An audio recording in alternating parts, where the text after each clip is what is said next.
our Twitch stream that we don't have. Right. Hello, I'm Corey. I'm Lori. Oh, we forgot to put our on break message. Okay, here we go. There's our on break message. Okay, you've seen it. You see what we're doing. Yeah, that was it. Anyway, so we are the Coles, and we once upon a time did some games for Sierra Online, and these days we do games for our own company, Transsolar Games Incorporated. Yep. Welcome. And those consist of Quest for Glory, Castle Dr. Brain, Mixed Up Fairy Tales, Passport to Bridge, Hero You Rogue to Redemption, Shannara,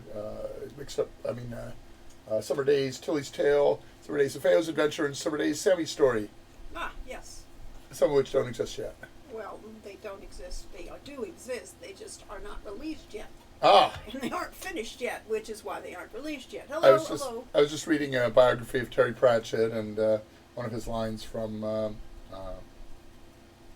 something Reaper Man or something like that, is that nobody is actually truly dead until all the ripples of their existence disappear. And as long as people are playing our games, we're still with you. Yes, we're alive and well. At least, as long as YouTube survives. And my little feeding tube here. Yeah, you're just looking That's actually just draining the blood out of me so I can feed it to Lori every night, because she's actually... Show off your fangs. No, I don't have any. Sorry. She doesn't have any. Did you get a haircut? I did get a haircut. Yeah, I've been foreshortened. Yes. The only reason I didn't get one 3 months ago was that I was sick as usual. Mm-hmm. So I've been healthy, and therefore I decided to get an operation and be out of it again from the operation. Speaking of which, yes. It's a call. It's probably really important. It may not be. Could be. Hello? Lori's off to answer my phone, and I have a Fitbit now, which is now buzzing at me. Oh, okay, Stuart. Okay, fine. Active call, Stuart. Okay, this is important. We will turn that over to Lori. Turn it over to me, yeah. So much for that. So much for us organized and ready to go. We get interrupted. Hi there, everybody, yes. I thought you might have been trying the Peter Thiel Blood Boy thing. I don't think so. Yes, great to see you, Sybil Seekers. Great to see you all, yes. So at any rate, this is the day we were planning on going to play Quest for Glory 3 because we had nothing better to do, honestly, it's a good game, and we should give it some love, or at least some explanation of what went on during the times we were doing that, because that's really the point of these, is not to show you off a game that most of you have already played many, many times, or played once and said, I'm not going to play that again.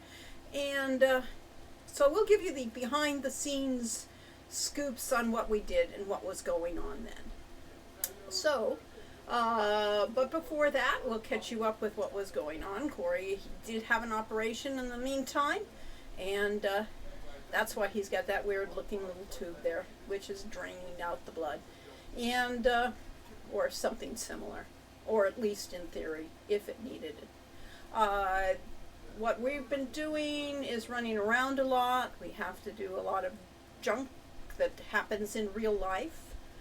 As a result, I'm getting very little time to actually do my work, but that's the way it goes. Okay, here comes Corey back. He got to finish that conversation. He can be in the side chair. And I'm now shaking my head in disbelief about that conversation. That's not sounds good. It's strange. Anyway. Okay. You can now see my little blood bag here. Yeah, there. Yeah. Ages of War, love it. My Quest for Glory list is 1, 4, 5, 2, 3, but WoW is beautiful and a great game. Yes. Wow. Okay. Well, 5. Okay, so number 3 is 5. Good. So, Quest for Glory 3 was actually one of my favorite Quest for Glories, and the reason is because I didn't write it. He didn't do anything. I was Sierra shunted me off to another project. I was converting the entire Sierra library to the Sega Genesis CD, and spent about 8 months at that before discovering that it couldn't be done. Well, could have been, but only with major rewrites that they didn't want to do. They didn't want to have a huge expensive thing. Because I gave them a super cheap way of putting the games up on the Atari ST and Amiga, and they wanted the same thing. and I couldn't deliver on that. So at the very tail end of Quest for Glory 3, I was brought in to do copy editing and basically testing and so on. And so I actually got to play the game. That's the only Quest for Glory that I actually played all the way through. So, I didn't know what was going on. and I kind of did. I mean, I knew this general story, but I didn't know any of the details. Yeah. Yeah. So that was a lot of fun, and I got to discover a little bit about what the playing Quest for Glory experience is like. Yeah. As a programmer, if you're of course playtesting your game constantly, but it's whatever your latest feature or the scene you were working on, and you play it over and over again about 50 or 100 times as you fix all the issues with it. And what you don't get to do is get the continuity of playing all the way through the game. Yep. Never have time for that.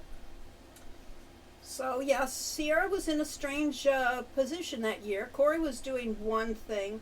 There was no King's Quest game in operation at the time. And that was odd because usually we were competing directly against King's Quest for resources and that.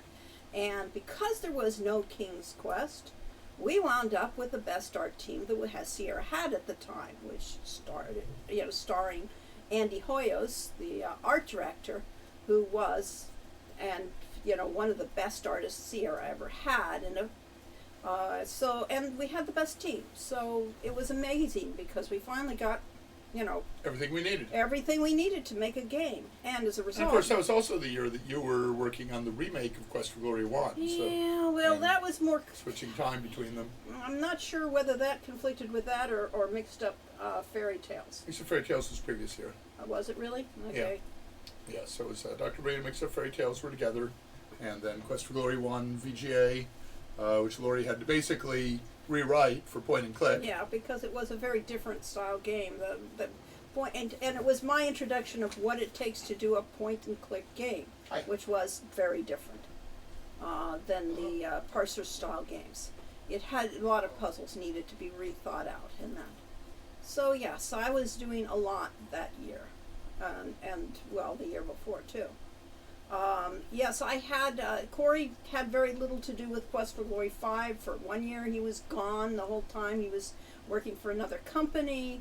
Then he came on at the last end of 5, and when he found out that a lot of the stuff that we had, all my scripts had never been programmed. So he was in for the worst parts of the making of 5. But 3, he only came in for the last 2 months. Yep. Yes. I think 2 was probably the best story, but the tech jump from 2 to 3 felt so massive.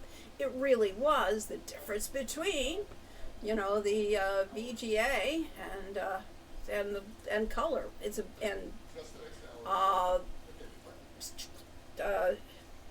Trial by Fire was using the kind of techniques we would have to use eventually to make the better games.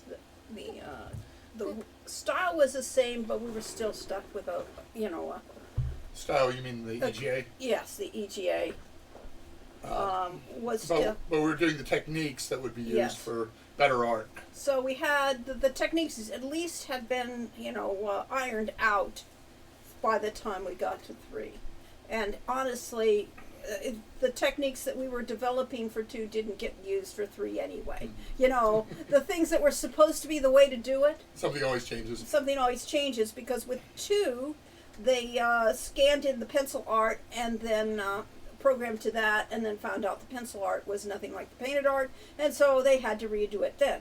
Instead, with 3, they did all the pencil work, yes, but then they painted them before they were put into the game. And the game was so big, of course, that even with the group of artists we had, they had to actually ship out to Korea, I believe it was, to get artists On to 3? paint the backgrounds. I didn't Yes. know that. I knew we did that on 5. No, they did that, and of course, Andy Hoyos, the art director, is a perfectionist, so he wound up, overpainting a lot of people's paintings, including a lot of the Korean ones. which is generally considered anathema to an artist, but Yeah. Well, this was work for hire. You do what you have to do. yes. So a few years ago, Lori and I visited the Disney Museum in the Presidio in San Francisco, and they showed off their invention of the multi-layer camera. And what it, when you think of a camera, you usually think you're looking through it, you're shooting at something in front of you. The cameras used for animation are mounted on a stand. They're like a drill press. They're mounted at the top and looking down at the thing you're photographing. Disney had it set up with various trays that can be moved in and out and slid up and down to get different perspectives and so on the still drawings that turned into animation.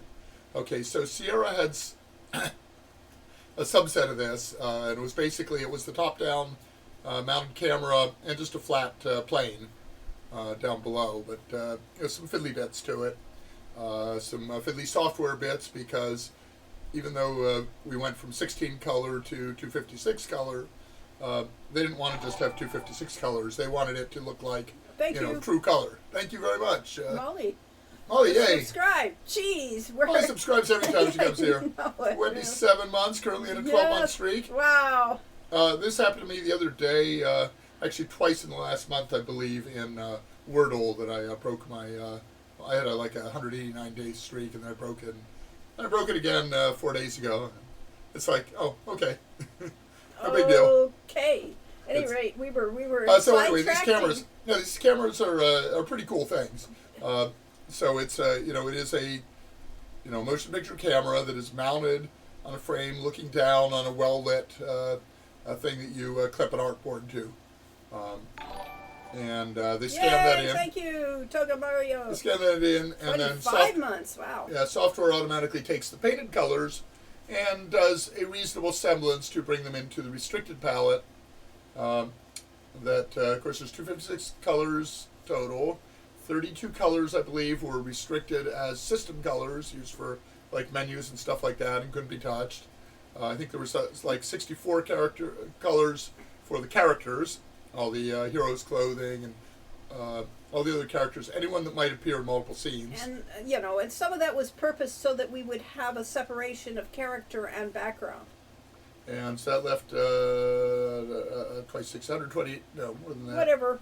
128 plus 32, 160 colors was left over for each scene, and those colors actually change scene to scene. And why would those colors be restricted for system only, Corey? Well, they're not. They're usable by anything, but they are guaranteed not to be changed, because there is a palette switching on every scene in the game. If you go from a indoor to a forest, you have a completely different color palette for the background, and there's a lot of technological magic. Oh, Kyron X says switching chairs is hurting his brain. Hurting their brain. Oh, no. Oh, no. Well, we'll be switching again because this is strange. Well, I don't know. I felt like I was too close and too big when that chair. So okay. I kind of like it this way. Okay. This brings me more down to Lori's size. Let's see.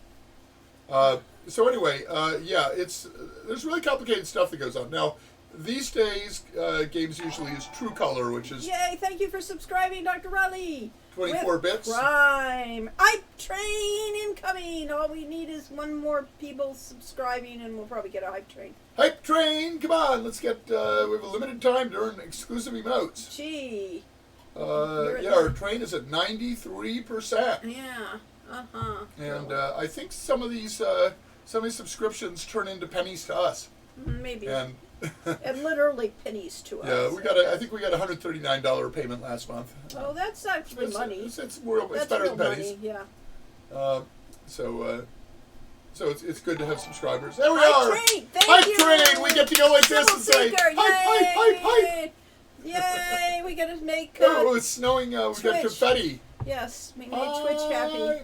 I'm getting a sore throat So from thrilled, yes, for being talking silly. like this. Any rate, yes. With EGA, we just had one fixed palette for the entire Thank game, you. I think. Yes, thank you. Oh, we're about to beat our last Iron record. X, yes. If we keep up the support, we're at 50% on the next level, and we could beat our last record. And this is all, as far as we know, meaningless, but I suppose, after 3 years of doing this, that maybe we We should should research. know what we're actually We should doing. research but how Twitch works it shows sometime. you how much we care, about such things. We just want to do this. We just want to yak. We want to have fun. I Yes. yak all the time, and this way Lori gets to yak a little too. So where was I? Technology. So EGA, we only had 16 colors, but they were those 16 colors. Everything used it. And then if we wanted more colors, like in Quest for Glory 2, Ken Nishue did all kinds of dithering of intermixing individual pixels of colors to get a sky that was looked a little different than standard flat color and so on. It wasn't Brian Moriarty. It was Dave Ferrari or something. Ferrari, yeah. Mike. I think it was Dave Ferrari. Something Ferrari at LucasArts. It was known as the Dither King there because he was able to, get a vast color space out of very few base colors. Well, when they went to VGA, your colors, you could still do dithering, but people mostly didn't. It's dreadfully inefficient. Mark Ferrari. Oh, yeah. Mark Ferrari, thank you. Yes.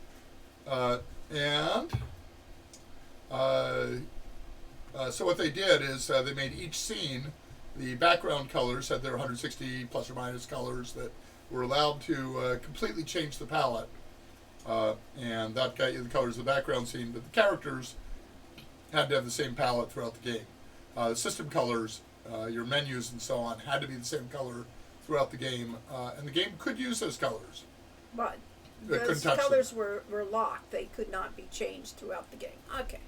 So let's see. I'm catching up with what the things over here were. Let's see. The cover to Quest for Glory 3. It is right Not sure I have a favorite cover, but Wages of War cover is top notch as he tries to pull it out from the reflective tape. Here we go. Still in its It's shrink still in wrap. its I shrink wrap. understand it's worth about $800 shrink wrap. Yes, that is the original cover, and it is painted by Andy Hoyos. Of course, Andy Hoyos painted some of the big scenes in the game too. The big paintings, the vignette style paintings. Andy is good. Yes. So he did that. Let's see. Corey had little to do with 5. Yes. It's like Lori has a slightly different vision of the series. The games she does exclusively come out with are a little different than the others. We think of it more in terms of roles. That I'm the one who basically comes up with ideas for the game mechanics, how to make the role play, how to make the combat work and stuff like that, and a lot of the puzzles. Whereas Lori is narratively oriented. She wants to have dialogue that sings. Yeah, so honestly, and characters that feel real. Yes, Corey was generally doing other work when he was on on the teams anyway. Like taking hot pokers to prod the programmers into actually doing some work. Yeah. We had great developers. I think 2 was probably the best story, but the tech jump from 2 to 3 felt so massive. Yes, I read that one. But Edenwaith, speaking of Edenwaith, who is there commenting. You said anyway. I swiped your. I did a Google search for an image for Quest for Glory 3, and I swiped yours from your good choice. article on Quest for Glory 3 from your website. So I appreciate your having such a nice, clean copy of that. I'm glad it's been attributed now. Yes. With shuffling people around in different projects, a common practice at Sierra. Okay, so not exactly. Okay. Sierra had X number of people, and each game needed Y people, which was some pretty good subset of X. And if there were 3 games going on, then pretty much you had enough people to break into 3 teams. But there was always that down period, and a company that is paying people a monthly salary does not. Oh, we're at 100%. We got another level! Wow. OMG! I didn't know that was even possible. This is very distracting, however, and yes, it's I know. cutting into I know. my brilliant line. So yes, people went from project to project all the time after the project was over. Yes. And the teams were all separated and scattered to the 4 winds. So we inherited Bob Fishbach. I believe he'd come off of Police Quest. I think he might have worked on either Mixed Up Mother Goose or one of the King's Quests earlier than that. You'd have to look on Moby Games. Moby Games is the authoritative source for everything having to do with games. It's not always right, but it's always close. Anyway, so all these people came off of having done other games. The one new person on our team was Jeff Crow. No, there you're who was- talking one. Let's stick to one. 3. Okay, by the time we got to 3, I don't know. I didn't know who was on 3. I wasn't there. I was off in the other room. Yes, but we Your did. turn. Yes, but we did have all the art team, the good so- art team, because they all came off of King's Quest, had been finished. So yay. But yeah, salaried employees worked on lots of games. Yep. But they didn't like go back and forth. No, to they kill were it at the they same were time. dedicated to the project, and in fact, the wasn't it the idea of not royalties for people that worked on a project, Oh, but the- project sharing or Yeah, profit profit sharing. sharing on the projects. Yeah, that lasted about 6 months. Yes, that idea. because everybody wanted to work on a King's Quest. Yeah, I said we don't want to work on any of the game that isn't going to be promoted. I want to work Yeah. on King's Quest. And get Right, money. so that wasn't too. So they gave up on on profit sharing. profit sharing off of projects. So yes, okay, fine. I thought Quest for Glory 3 was one of the best first attempts at transitioning to point and click. The other series, those first point and click attempts were a little clunky. Well, it was sneaky because Laurie did Quest for Glory 1 VGA Yes. just before it. Yes, so I had a clue what I was Cut her doing. teeth yes. on that. Although you did a damn good job on QFG1 VGA. I mean, it was pretty seamless. And I think Quest for Glory 3 has. Oh no! We got more coming towards the next We're thing. about Thank to you, beat our last Belsar. record. Yeah, Wait a second. I thought we just beat our last Yeah, record. yeah. Uh-huh. You liar! Yeah. Liar! Quest for Glory, yes. Let's see. The Supposed to be Quest for Glory 3 has the best character portraits in the series. I agree. They took the time to actually paint those. It was one of the first ones to really get the. Those were pretty realistic portraits, right? Yes, For they 3. were. Yes, Yeah. it went with that style, and Um, so yeah, and very good artists. And with so. 4, they went to the more cartoony cartoon style. style. And that was an intentional artistic decision. And you know, we're slaves to our teams. Yeah, I liked what it was going, but I did really like 3. We love 3. Yeah, Yeah, the yeah. character portraits in 3 are beautiful. Truth is, according to Arlo, I didn't think watercolor paintings really worked for a computer game. I understand why Ken Williams would have liked that idea on paper, but I wasn't crazy how it came out in any of the series. I feel like computer games need computer graphics. Okay, there were no watercolors. Watercolor is a really, really Yeah. hard medium because once you put stuff down, you can't change it. Yeah, they were all They're acrylic. acrylics on but artboard. that's just quibbling. Yes. So paper art versus computer art. I don't, you know, that's basically gets down to left brain and right brain skills. Traditionally, artists have been more right brain oriented. The creative side. At least, theoretically. Let's Yeah. look this as a metaphor. Right brain, Okay. left brain as a metaphor. Yeah, your programmers are left brain, your artists are right brain, whether or not that's actually true. Yes. Okay. Computer artists have to be both. Yeah. They really have to be able to cross over and do beautiful artistic things and creative use of colors. You're at a bad angle. Oh no. That was a bad angle for you. And then they have to go and do all the technical stuff. So Jerry Moore was our brilliant artist on the first 2 games only, or did he stay with us in the 3? No, just 2. For Quest for Glory 1 and 2, and he's the one who came up with all the stuff that made the deserts work in Shapir. And that was a brilliant leap of technology that used a feature that SCI had called overlays and turned into a way of making hundreds of different looking desert scenes. So Jerry was one of those There was people that something could going on. switch. All-time All-time record shattered! Wow! This is designed so nobody can actually Actually, talk during a stream. Get during the stream. Get any yes. complete thought out. All we Thank can you do very is, much, Hi. Spidey. Thank you, Spidey. Okay.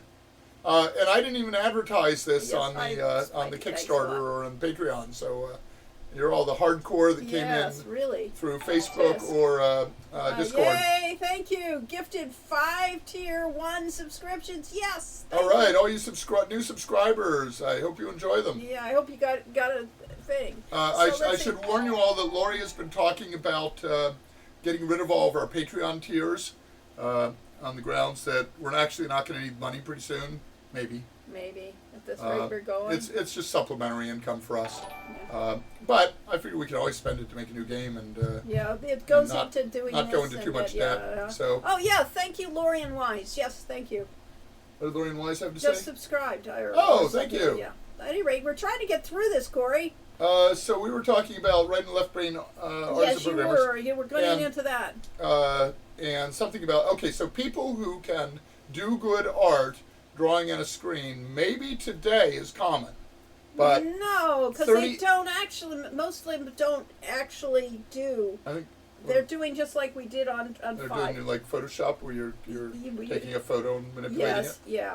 A lot Okay, of the, so- the textures and things. So and in photorealistic. the ancient days of the late 1980s to the early 1990s, before the dawn of history, there were very few artists that had that combination of being able to draw on a flat surface while seeing the results up on a vertical screen. Nowadays, artists are using Nowadays, that everybody, but because you've we were, done that Photoshop constantly. this wasn't nowadays. Well, And it was a vector.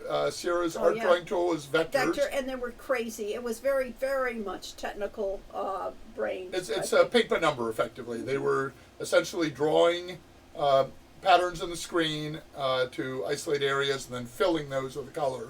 And that's how those games managed to put color in games with very little memory. Fast forward. Well, it's actually slower than, but Yeah, I know, but we're going to go into that detail. pixels are expensive.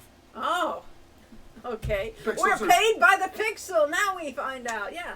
Well, the SCI language was based on Lisp, which uses a lot of parentheses, and one of the programmers, I think it was Doug Oldfield at Sierra, Penny a prim. Penny Apparin, over his Okay. desk. Okay. Yes. So we answered why would colors be restricted. Didn't realize SCI also had separate palettes. Yeah, it is part of it. Yes. Let's see. And that was Bob Heitman and his crew came up, and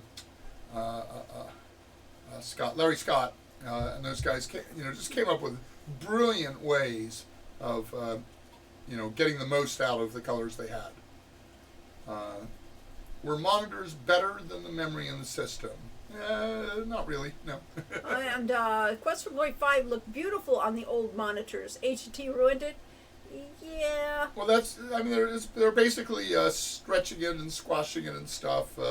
They're taking something that was QFG 5 was 640 by 480, I think, and now you're putting it on thousands of megapixel displays, and you're going to see, it's got to be done in some way, either leaving a gap or having pixels stretched and stuff, and it's going to look so weird. it is going to look weird, and it does look weird, and it's really kind of ugly. And the colors aren't quite the same either. Even when we were making it, the things we kept having to redo the art and that, and so those character talkers just are ghastly to my taste, even at the original. Let's see. Sybil says, "What's a hype train?" Well, we don't know.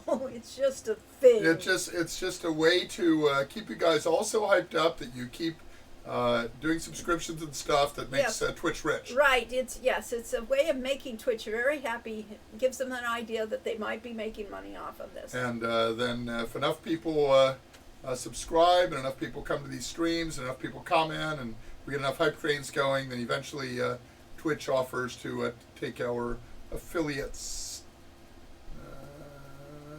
whatever it is, their names to affiliate versus partner status, I think it's called, and we're not aiming for that. Yeah. But if we started getting hundreds of people come to every stream, Then they'll start looking at us. yeah. Ah, Right now we're small potatoes on Twitch. right. Yes. Oh, HD ruined it. Wait Nope, a I've sec. great success. Oh I- my gosh. You people are so nice. Yes. I can share an emote. We probably should have done that before. Oh, should we? There's a choo-choo emote. Oh yeah. This You is got to click working. on it. Click on it. There. There's your new. There's your new. There's your new emote. It's a All-time. new all-time record, 43% level 4. Ah, wow. Okay, let's see. We have Even 13 Wave has subs. a technical thing. Okay. I believe that palette switching is what occasionally caused some of those VGA games to glitch out and display a weird paisley color palette. Quest for Glory 1 VGA in particular seemed to have this issue, which was easily corrected by restarting the game. Maybe. There's a lot of things that could cause that. Memory errors, overwriting memory. Yeah, more likely Uh, memory errors, uh, but yeah. Yeah, if an artist was, going from one scene to another, and somehow managed to set it up for the wrong, set up the program that figured out the palettes wrong, then it could do that. But the fact that it would fix itself means that that's a real-time thing rather than in the game data. So I don't know. Yeah, and Edenway says, and there was much rejoicing. We shall all eat Robin's minstrels, indeed. For the You realize, of course, we haven't played any of Quest for Glory 3. We're only half hour Well, in. yeah, I know. We have We're doing plenty fine. of time to yak. get about yes, 12 yes. steps, yes. You're doing great, just yakking, yes. And just don't do any yak shaving. We will promise we won't shave any yaks on screen. There's a feature of one of the World of Warcraft expansions, Mists of Pandaria, that they have a yak wash. Ah, yes. They talk about right. washing yaks. Yes, so we will not wash any yaks here. Yak shaving sounds like something from Ren and Stimpy, probably. I did not shave this morning, so I decided to look scruffy for y'all. Yes. I beat Brainiac to the stream? Oh, no. Yes, Brainiac. We have automated testing for our games. It was all manual. It was all manual. And it wasn't always all that much testing either, which Yeah, our is... friend Kanita worked for a major database company, whatever it's called. And she had a master's degree from MIT, so she was not sitting there. Master's from Stanford, wasn't it? Oh, it was master's from undergrads, MIT, master's Stanford. Yeah. In AI. So, really good software engineer, and obviously they did not have her in playing the games over and over again. They had her creating suites, test suites and things that could reliably retest stuff.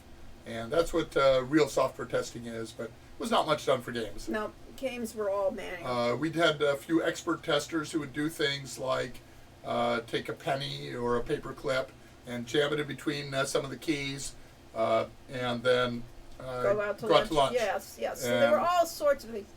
We had a feature called hands off, was one of the commands. Hands off and hands on. And if you say open a doorway to the next room, that would basically be, catch the command, open the door, put your hands off, animate you walking to the door, animate you reaching out, door opens, animate you walking through it, transition to the next room, animate you walking through the door on that side, animate the door closing, and then finally hands on. But if there was a little 1 millisecond bug in there, and you had somebody had stuck a paperclip in their keyboard, it might give you hands on too late, or hands off too late, or hands on too early, and you could break the game. You could type in a command when it wasn't ready for you, and yeah, that could do all kinds of terrible things. The other thing QAers had a lot of fun with is, I said this was like vector drawing and then filling in like paint by numbers. That was done by hand, and every once in a while an artist would miss by a pixel. You're 1 or 2 pixels off on closing your line, and that left a gap, and that allowed things like an expert QAer could find the one little pixel gap and then start walking up the walls and onto the ceiling backwards because the control areas that said where you can walk weren't painted in properly. Yep. And Brainiac was a bit late leaving the library. Oh no, but he got here. Yes. Hey, Eden Waits commenting on the fact that I swiped the image that he made. I spent lots of times in libraries when I was younger, and it's kind of sad that I've had to do that as much anymore. Hello, nerdy people. Hello, nerdy naming. Yes, I couldn't let the hype trainer just run out. I couldn't. Is that a shark on level 3? It looks like a shark. Yeah. Oh, nice. Let's see. What cultures, inspirations, and research did I do for Quest for Glory 3? A lot. A lot, yes. I mean, I had several books, which I don't think I have anymore. I had some beautiful books on the Simbani tribes of Africa, which were great picture-back books, and honestly inspired. A lot of the art was taken from the photographs of Africa from that book. And so, yes, I read all about the cultures of the Simbani, the Maasai, which is what they're really called, the Maasai warriors, and their culture and things like that. No, there was a Maasai warrior culture. Okay. But they did, they were the cattle herders and things like that. And so much of the culture that we is at least in the game. I tried to do, keep the flavor, if not the real stuff.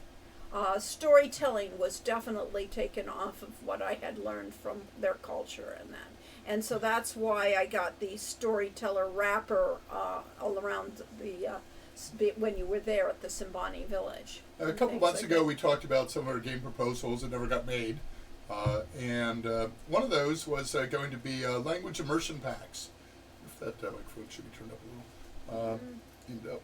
But and so we were going to do things like if you were going to learn Spanish, then you would have kind of a travelogue, sort of maybe a Carmen Sandiego style thing or something that took you to someplace in Latin America or in Spain in the game that you would be immersed in it. Yeah. And that's effectively what we did with the Quest for Glory games. Is Lori learned everything she could about a particular culture, and then tried to write the game set in that culture, and got dictionaries for it. So she had a Swahili dictionary. Oh yeah, the language there was Arabic to an extent, but there was mostly Swahili. The terms and the things were all of that. So we just slipped a few words. I remember Quest for Glory 2, the famous Mafimpt. one is Mafimpt, Yes. which is literally I don't understand in Arabic. Right. And probably not pronounced anything like that, but we only saw it in writing. Yes, let's see.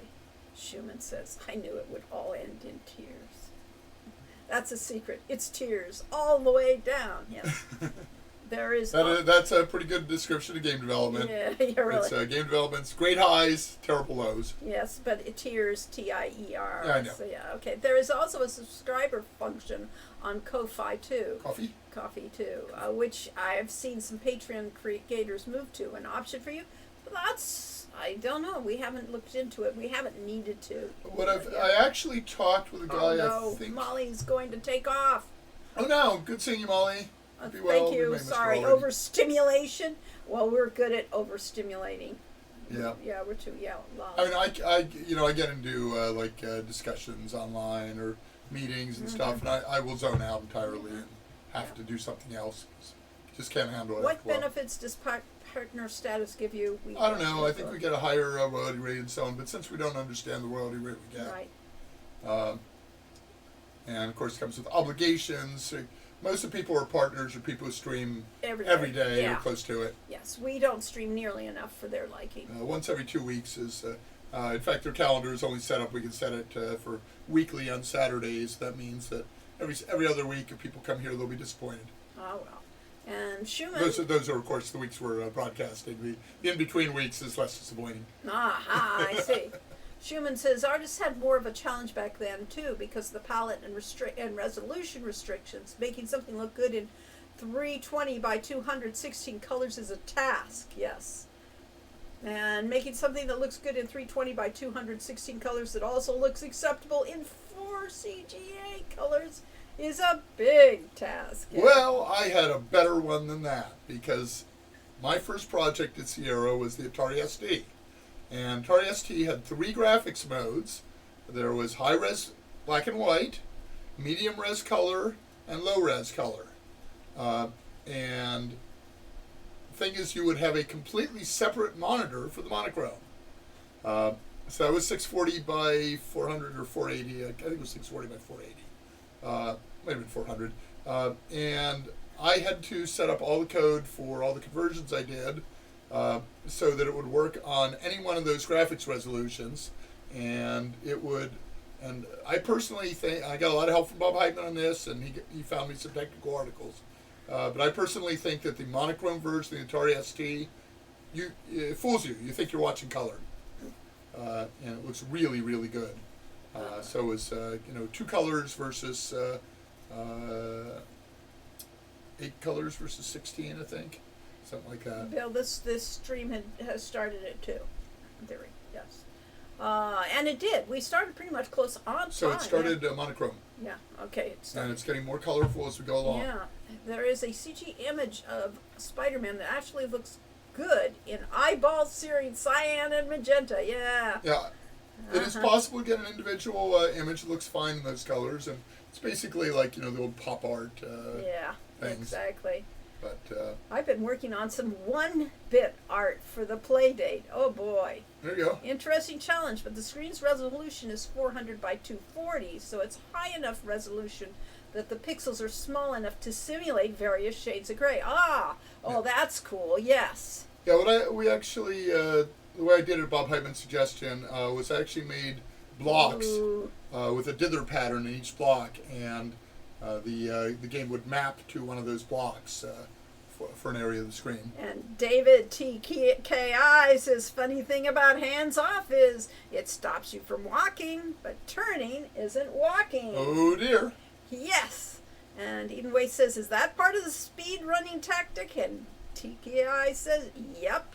Huh. I see. It should have refused all input. It was supposed to, but that doesn't mean anything.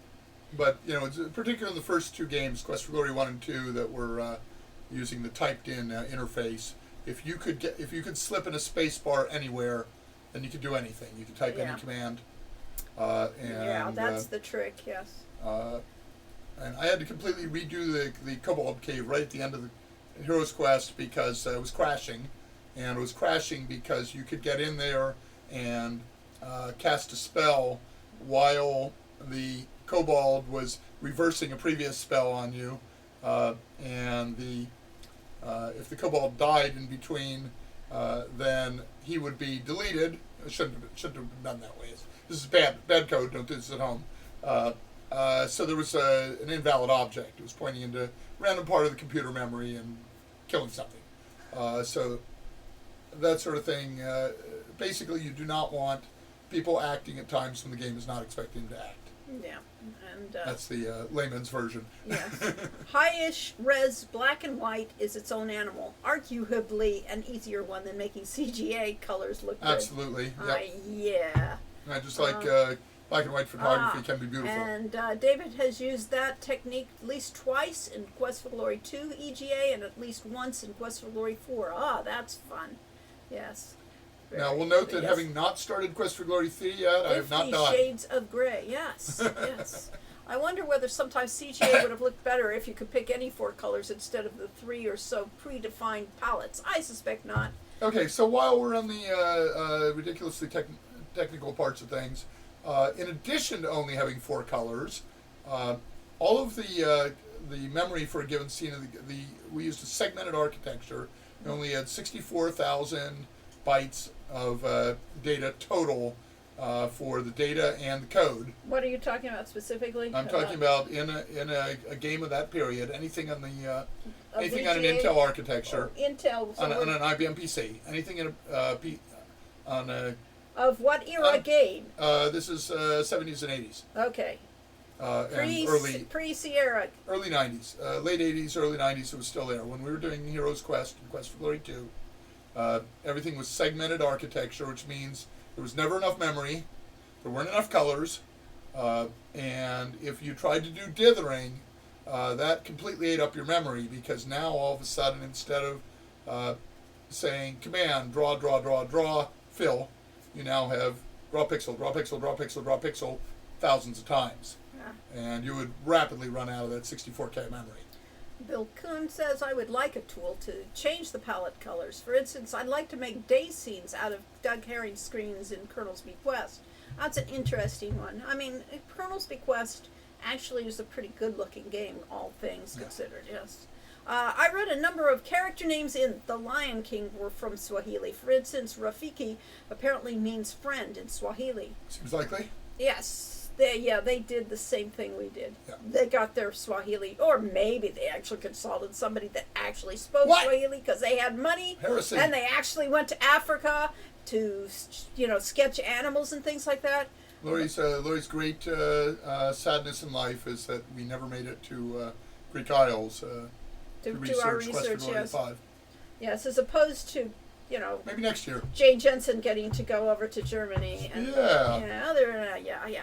Considering the Quest for Glory storyline as a whole, what were things you wish had included in the hero's journey that you couldn't put? Or is the way the series is as a whole is what you wanted completely? Pretty darn close. It's pretty close. I can't think of anything else I would have wanted to stick in there if I had to do it over again. Yes. I would have liked a little more involvement in Quest for Glory 3 and 5 that Yes. put my stamp on Yes. it, but I mean, Lori's stamp's pretty good. Toga went off to dinner. Well, thank you for showing up. We're glad you were here. You were gone by now because we are so far behind in our So our big one, of course, is the character Uhura, and most of you already know this, but there was a song. I do not know the author of the song, but it was performed by Joey Shoji at the Filks we went to, and I think it was just called Enterprise, or maybe it was called Uhura. Anyway, Uhura. yeah, okay, it was called Uhura, and has the line, "Your name in Swahili means freedom," and we remember that ever since our 1970s Filks. And that's why we named her Uhura. But mostly because, of course, we loved Uhura. We loved Star Trek. And Star Trek, yes. Yeah, she was the best character in it. Yeah. What was up with the fragmentation bug in Quest for Glory 1? Fragmentation is a thing in any sort of memory management software. So what games and all other software, reasonably modern software do, is you don't have huge fixed blocks of millions of bytes for your data because you don't have that much memory, especially in the old days. So what you do is, on demand, you call the memory allocator and say, give me, 2,400 bytes of memory. And it would then go look through its pool and it would find a block of 2,400 bytes. And in well-behaved code, as soon as possible, you say, release that memory. I don't want it anymore. But every time you do that, you are fragmenting memory. You're breaking it into pieces, and there might be 60 bytes here and 300 bytes there. And now the next request comes in for 800 bytes, and it looks through the pool, and there isn't 800 contiguous bytes anywhere. And it can't, jump around. It's got to have a continuous block.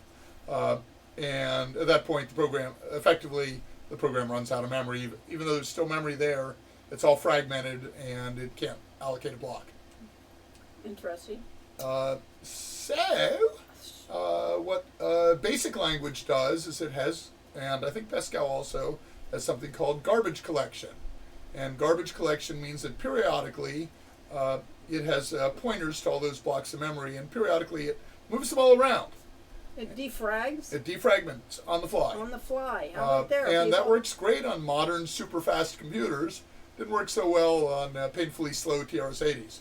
Yeah. I wonder if it would be feasible to produce a dynamically dithered image on something like the ST's black and white mode. I mean, not ordered dither, but real error diffusion from a color image. Absolutely. And that's a trade-off between art time versus processing time. You've got, and again, we're talking about abysmally slow computers when we started on Heroes Quest. Yep. So doing that on the fly, and that was the problem, by the way, with the Sega Genesis CD, is that I first tried to do it using the techniques we used in the PC, used lots of memory in order to do dithering and stuff, and the Genesis CD only had 32 colors that you could sort of fake 64 colors with some techniques, or 128, but the processing power to take our 256 colors and compress it down to that real time, there just wasn't the memory or the speed to do it. And this is why you need to use linked lists, bro. Linked lists have their own dangers. Yeah, and what we actually used was object-oriented programming, which means you did not refer to a memory address ever in the code. You referred to a symbolic ID for each object, and that ID went into a link table, and that had the actual address of the thing in memory. And therefore, if you want to do garbage collection, you leave the IDs the same, but you change the table they're pointing to. So that is what makes that possible. Yep. And speaking of garbage collection, hi folks, here I am, says Ronald. Hey, yeah, garbage Ron. Thank you. Nice to see you. Yeah, Ron is definitely not garbage. Yes. He's a clever guy. Roger Wilco himself. Okay. There we go, the garbage collector. So yes.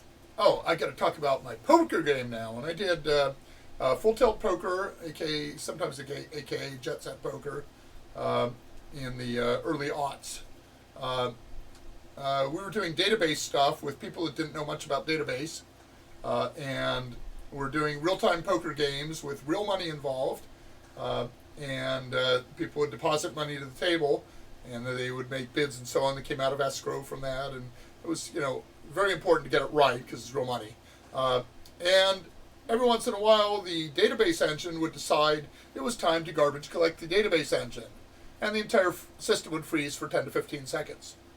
And I can tell you, when you're playing a real-time game of poker, you don't want your game to freeze for 10 to 15 seconds, especially if you've just said bring another $1,000 to the table.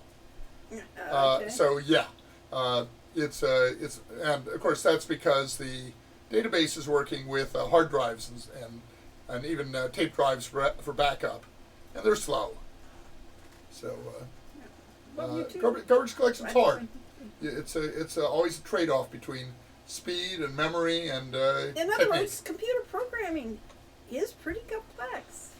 It's not a simple thing. And If done right, it's done in layers. So you have the systems team doing some of it, Yeah. the database team doing some of it, and then they have to get together. and again. then they don't talk to each Yes, other very right. well. Yes, well, that's always the way. So, at any rate, yeah, arrays are better for data than that requires random access, whereas linked lists are better for confusing interviewees for tech jobs. Yes, there we go. We were going to play a game, though. I think we've got and to. linked lists are inefficient because you've got to have those links between every node, and that takes up extra memory. Ah, So if you don't need to have links, you save memory. ah.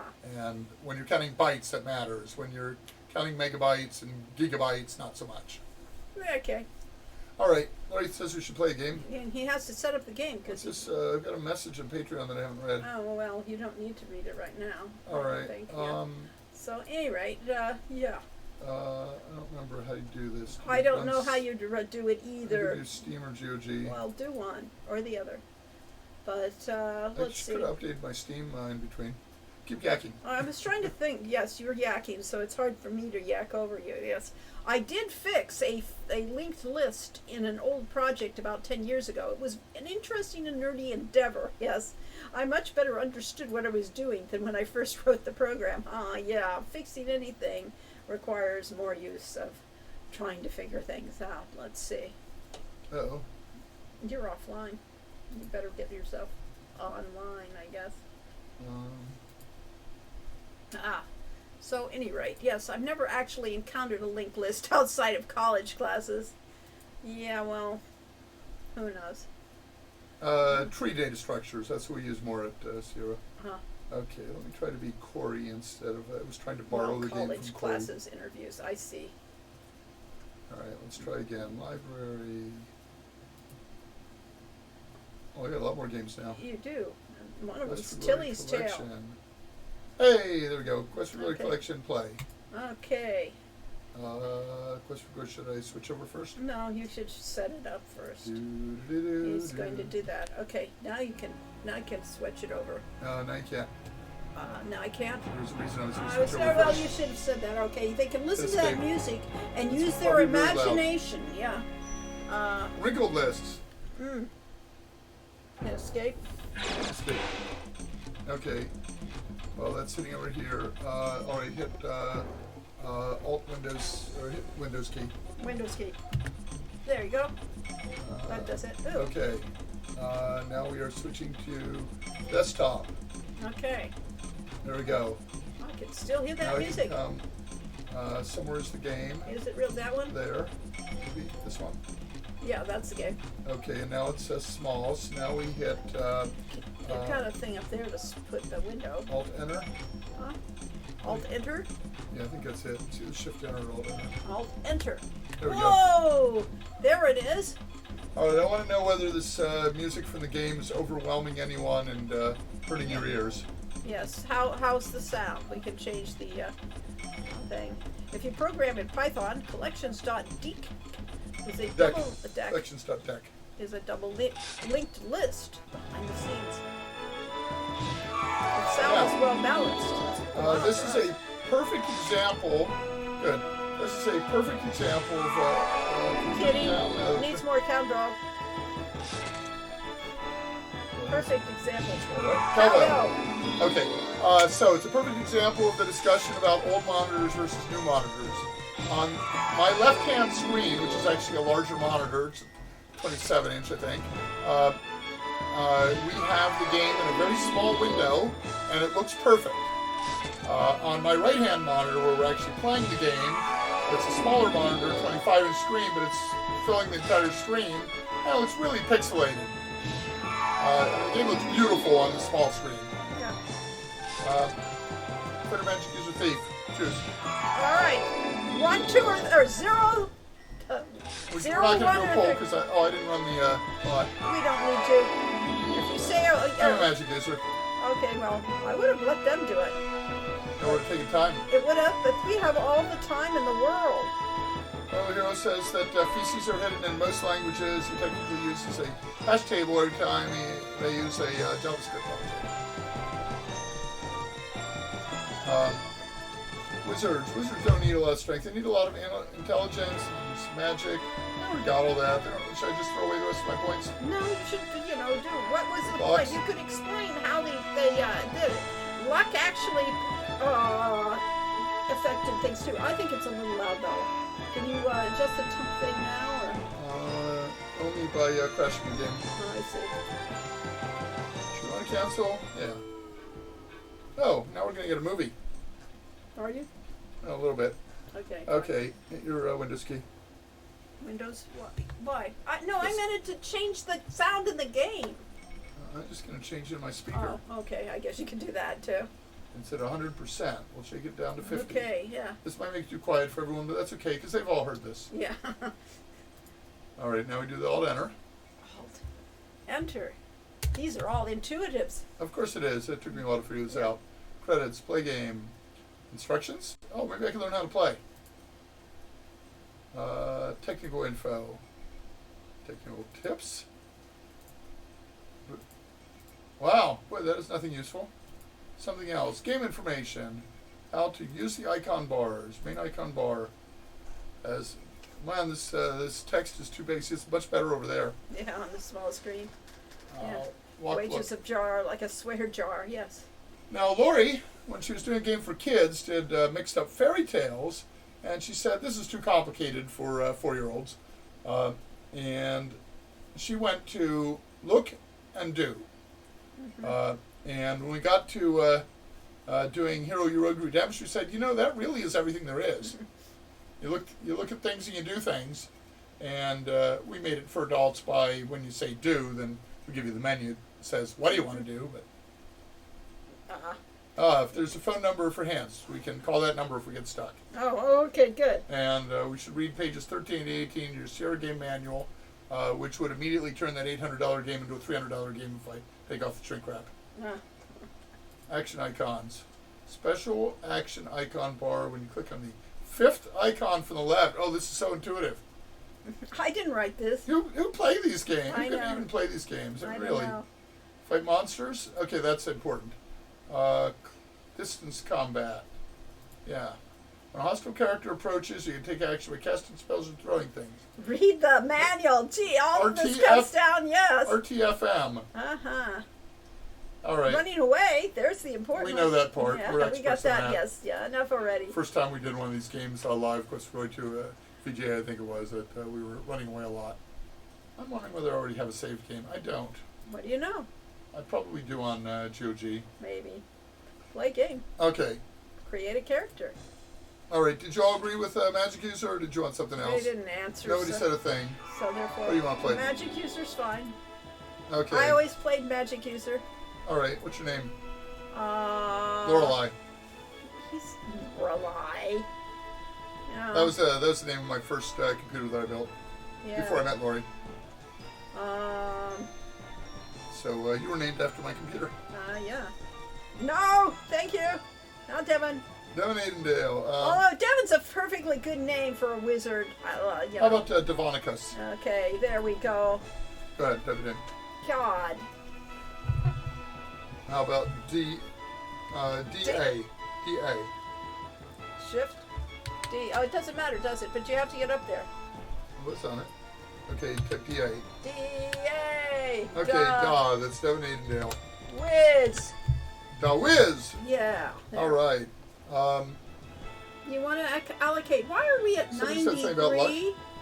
I said something about luck. Why are they at 93? Oh, well, that's our health. I see. Okay, fine. Yeah, health. Okay, Okay. so this system here that I came up with, based on previous games we've done and games we played with other people, is a feedback system. So There your I adjusted strength. vitality. I'm trying to do something I changed vitality. with your plus minus keys. Uh-huh. Left, Yeah. right. Left up and down. right and up and down. Okay. So your strength is important for things like parrying, weapon use, climbing. Your intelligence is important for magic. And your mana should be communication. going up. Yes, as we raise our our intelligence, our We got mana 8 points goes up. left. Better use them well. That gave us one more point. Like a little vitality, so you'll survive. I just raised our mana. I'm trying to. Okay, so our and your health is derivative from probably vitality and something else, maybe strength. Your mana is your based on your intellect and your magic. And when you're learning things throughout the game, every time you say cast a spell, the game calls a thing that's use skill. Use spell, and then use spell calls use skill. And it gives you a few tick marks of credit towards it, and it's more complicated than that, but it basically says every once in a while when the tick marks exceeds your current level, ability goes up. And when that happens, it puts tick marks into the derivative stats. So eventually your intelligence and your magic will go up. Yep.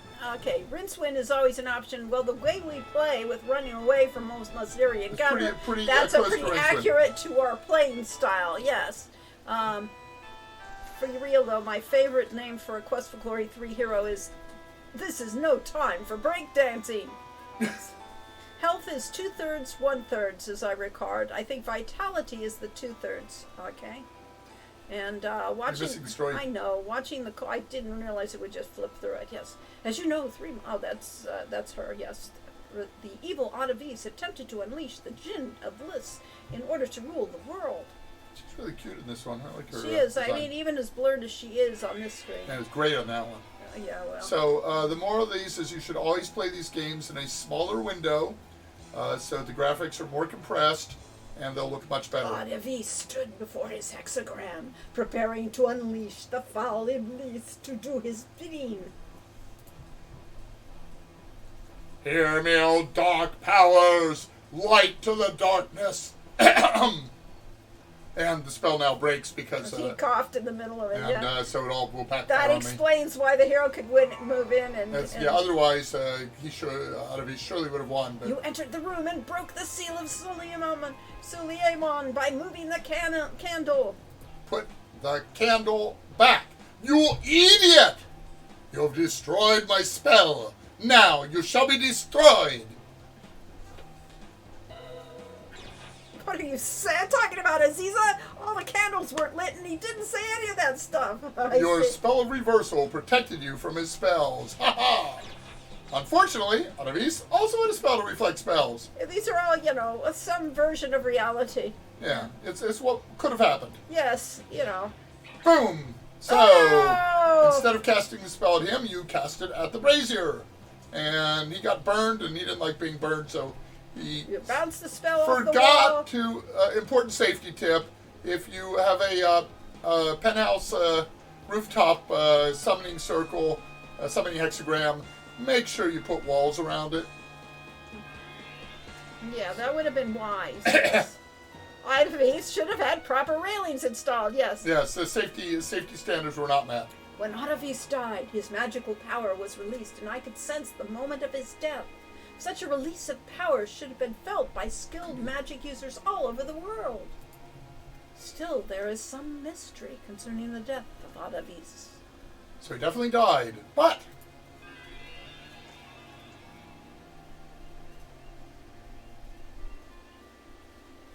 then he turned into a dark cloud. It is very disturbing that the body of Ottavis could not be found.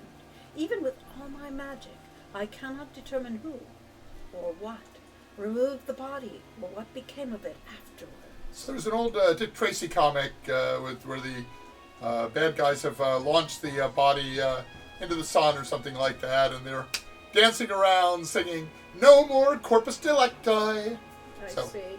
I believe the unbinding of Adavis's power could have other, darker results. Darker. Yeah. Now we're again. In my house at Shapir. Hero, you have become the Prince of Shapir by order of the Sultan. Woohoo, Prince! Al-Rashid. And so our new outfit should be purple. I see. It would be. We're now Prince. Yeah. Rakesh now desires to return to his home in Tarna. Last night I received this message from the sorceress Trisha in Tarna. Which message is that? That message is... It's a pentagram instead of a hexagram. It's a different style of magic. Please tell Rakesh that he must return quickly to Tarna. There is serious talk of war here, and I think only Rakesh can now bring peace. And by the way, by the time we get through this this introduction sequence, that'll pretty much be the game, so that's really all we have to play. I believe there is more to this war than just the anger of two tribes. I believe that a demon has again broken through to this land and seeks to destroy us all. So with unlimited budget doing this today, we might have done it just like this, but we would have this as a movie instead of a bunch of stills. And then you would get something And like voice. the introduction to Lord of the Rings. Yes. A demon. In 3 days, a magical portal will open in Shapir to take Rakesh back to Tarna. I suggest that if you, Prince of Shapir, wish to truly be a hero, you accompany Rakesh. If there is indeed a demon, it is probable that it has released into this world by the death of Adavis. You must stop it and send it back to its own world. So I don't know if anybody thought about this, but this was really a precursor to the Dragonstones in Quest for Glory 5, in which spilling blood in the Dragonstones broke the magic on them. No, okay, fine. So death of Adavis opened portals has repercussions. Let demons in. What was the deal with retconning him calling for his master? Had you not decided on his backstory yet when you wrote Quest for Glory 2, even though you had clearly intended for Shadows of Darkness to be the next game? We did not actually have Shadows of Darkness written, and so I did not think of having Adavis carry through to it. But so therefore, Adavis carrying through to it was, about the time we were thinking of doing Shadows of Darkness. Yeah, so Shadows of Darkness was, going to be set in Mordavia. Because that was the next game. It was going to have Katrina and all the, gothic horror and common horror themes. But Adavis... But bringing Adavis made perfect sense. So therefore, I mean, in a logic of a game logic, it would be nice to have a continual villain that you could still hate. So Lori works out all these stories in her mind, but when she actually goes to write it down, she says, "Oh, I can do this." Yeah. Lovely close-up art. Warrior of the Sambani, you have been a most excellent guild master for the Adventurers Guild, and a gifted. I leave Shapir with great treasure. My son Simba. I never forget this place, but it will be good to go home again. And we got complaints about this from somebody who said that we were using Pidgin English only for the black character. Nope, I lost a scene, I'm sorry. Oh no.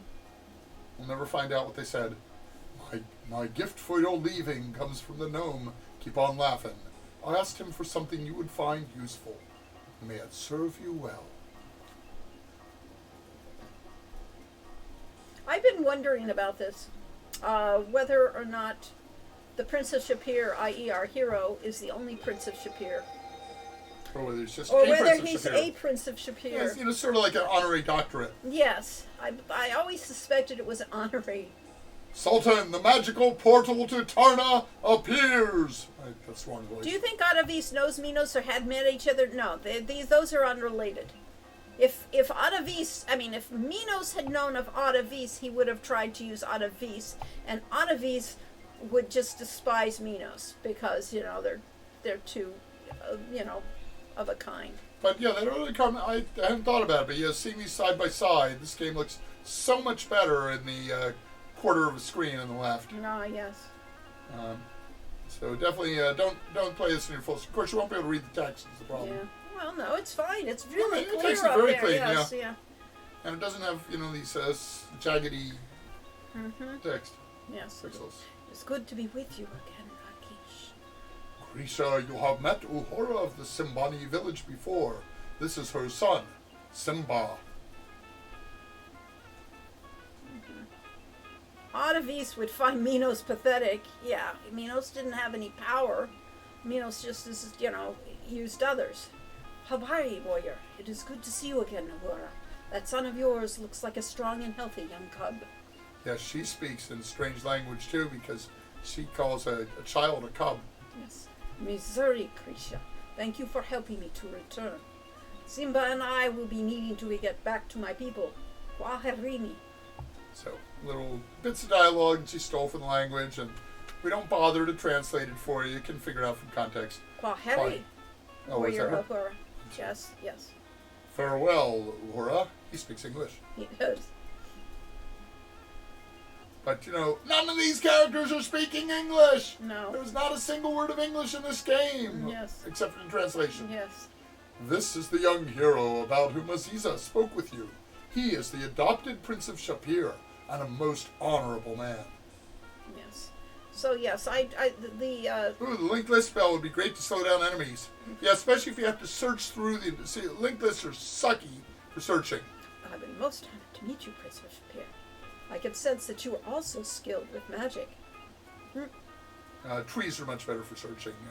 Balance or organized tree. Know, however, that the usage of magic is forbidden upon the streets of Tarna in order to protect those without magic. So you're under a little handicap here. Yeah. I've just come in as a wizard and I can't cast spells. Oops! Is there a chaos portal under Hero U that will be opened with a character death? Still hoping for Wizard Way. There is indeed a... Well, we almost did that in the first game, and then we Yes. decided that we had too much stuff in there already. Well, it was planned for Wizard Way. Yeah, the whole portal thing is Yeah, the whole chaos portal, it was basically stolen straight from Buffy the Vampire Slayer. The Hellmouth, was it? Yeah, the Hellmouth. Hellmouth under the school in Sunnydale. Yeah, the school does have a Hellmouth under it.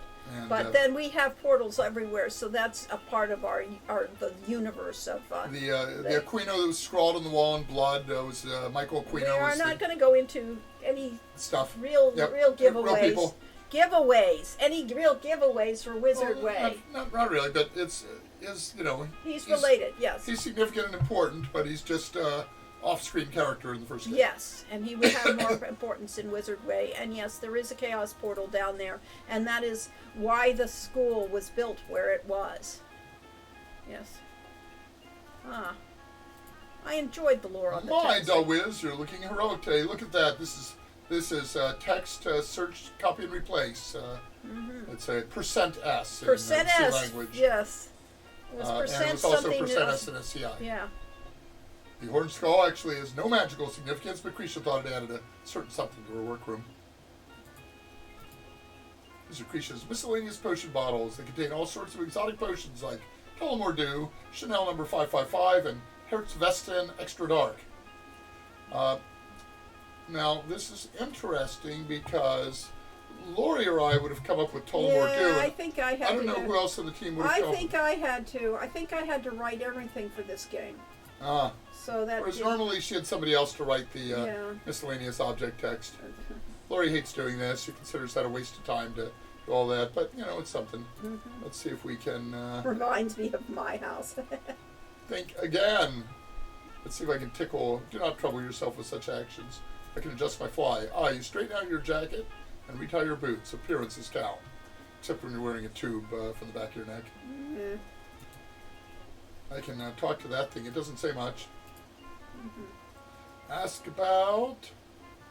Or... I will spend the next couple of days finding out more information about this war. We can speak more about this later. This is, of course, the subtext to this is he's just seeing his wife for the first time in, 2 years? Months. Months at least. Yeah.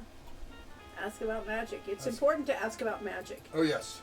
I am a worker of spells specializing in teleportation and communication. The magical portal which brought you here is an example of my magic. Which our wizard never learns. Yeah, well, it takes years. She's specialized. You're not a specialist. Okay. No, she's not going to help you anymore. Let's, something else. We could ask about portals. We could ask about Rakesh. Rakesh is my life mate and my friend. He is also highly respected as the Council of Judgment and Raja, the King of Tarna and Rakesh's brother. Well, I'm not sure about that, but Well, she says so. yes. The subtext is they're just staring at each other, wanting each other, Longingly. longingly, yes, really. That's you. I have reserved a room in your name at the nearby inn. I can see that you are eager to explore our city. Farewell, Prince of Shapir. With the subtext of we're eager to see you go.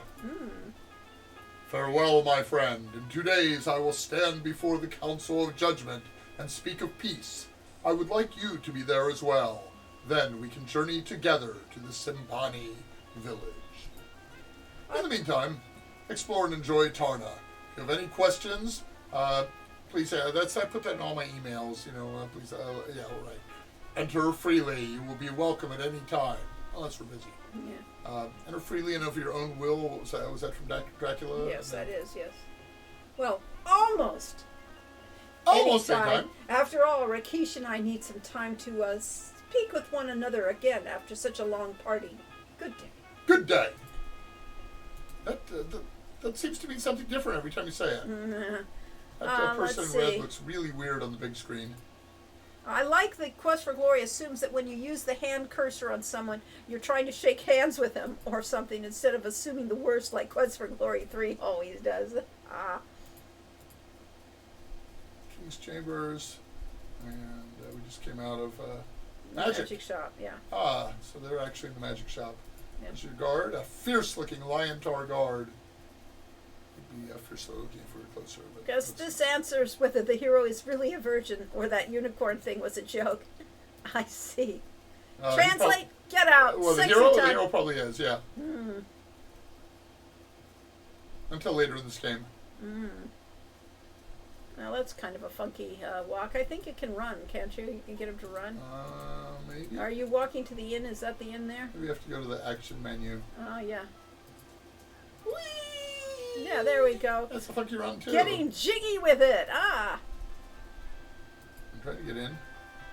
And we have a weight cursor, which is a scarab.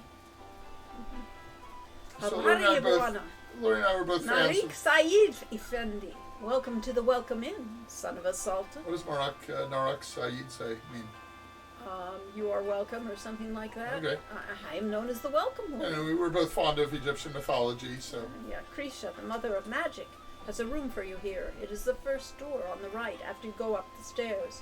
I hope it will serve you well. I hope you will serve me well. I must return to work now, but if you would like a meal, just take a seat at one of the tables. Of course, all the seats are taken. Wait, there's a silly clown there. There is a silly clown there.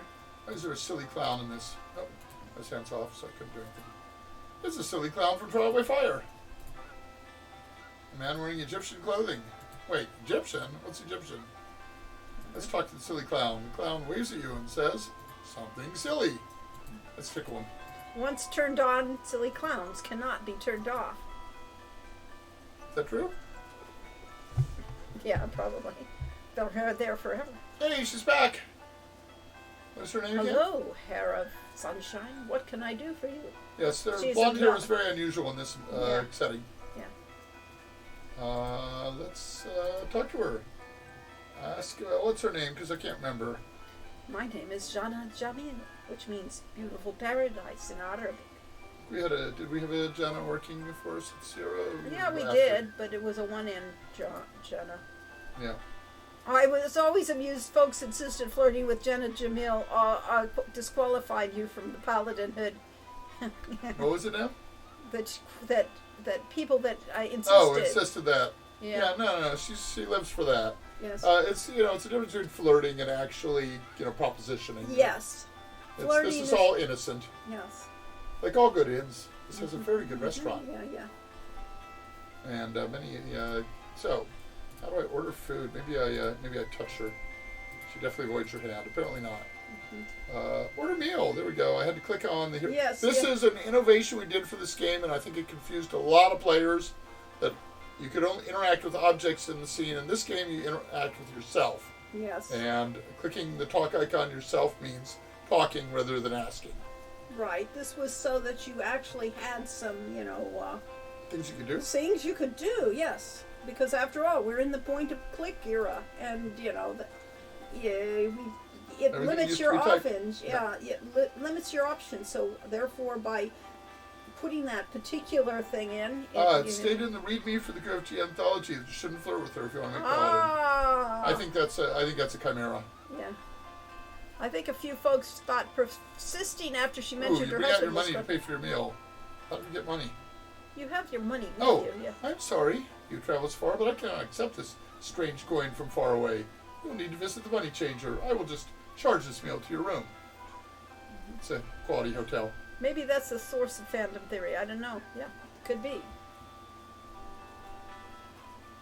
That's interesting. Yes, folks may have thought persisting after she mentioned her husband was crossing a line, but she's just kind of giving you a gentle discouragement so you don't go too far. But as long as it's flirting, as long as it increases her tips, she's fine. Yeah. The meal was very tasty, if a bit strange. It sounds like we're going to have to find a money changer. I didn't know there was one. Now you know. We can get up without having to click on the chair. Let's look at this board. Laws of Tarna. Okay. You have need of magic. I shall be honored to serve you. Krisha. Patience, pills, and positivity. Visit the apothecary for all your health needs. Good vibrations and potations for everyone. You need it? We got it. See us in the bazaar, the newly used emporium of irregular antiques and interesting items, which got picked up later by World of Warcraft as a character named Grifta, and he sells all sorts of useless items. Mm-hmm. And they screwed it up in the latest expansion because He's been useful for. a couple times he sells actually useful items, Yes. which is sort of like the way I screwed up silly clowns and made them actually have a Laws purpose. of Tarna. Thou shalt harm none. Thou shalt not use magic upon the streets of Tarna. Thou shalt not take that which is not thine. Thou shalt behave. Thou shalt behave with honor. These double negatives are tricky. Yeah, I know. Thou shalt not take that which is not thine. I know. I can understand people, getting it wrong, and those double negatives are tough. Oh well. All right, exit. Yes, if ripping off Calv isn't dishonorable, then I can't imagine that flirting being a paladin breaker. I thought it was tipping cows. No. Funny how much paladins can get away with. Yeah. What do you suppose a money changer is? I sure don't see one here. Well- Maybe it's down in the bazaar. Well, you'll have to go down. We could go to the apothecary. You could, but you That's don't have everyone's any favorite money. room. It's your favorite room, yeah.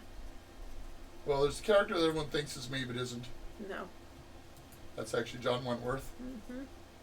Was there ever a consideration of including the Lion Tar section of the Tarna in the game? I thought about it, but there was no real point in interacting with the Lion Tar. And so to make the city seem larger than what we were actually showing, that we just, that was a decision to block off, say that it was blocked off.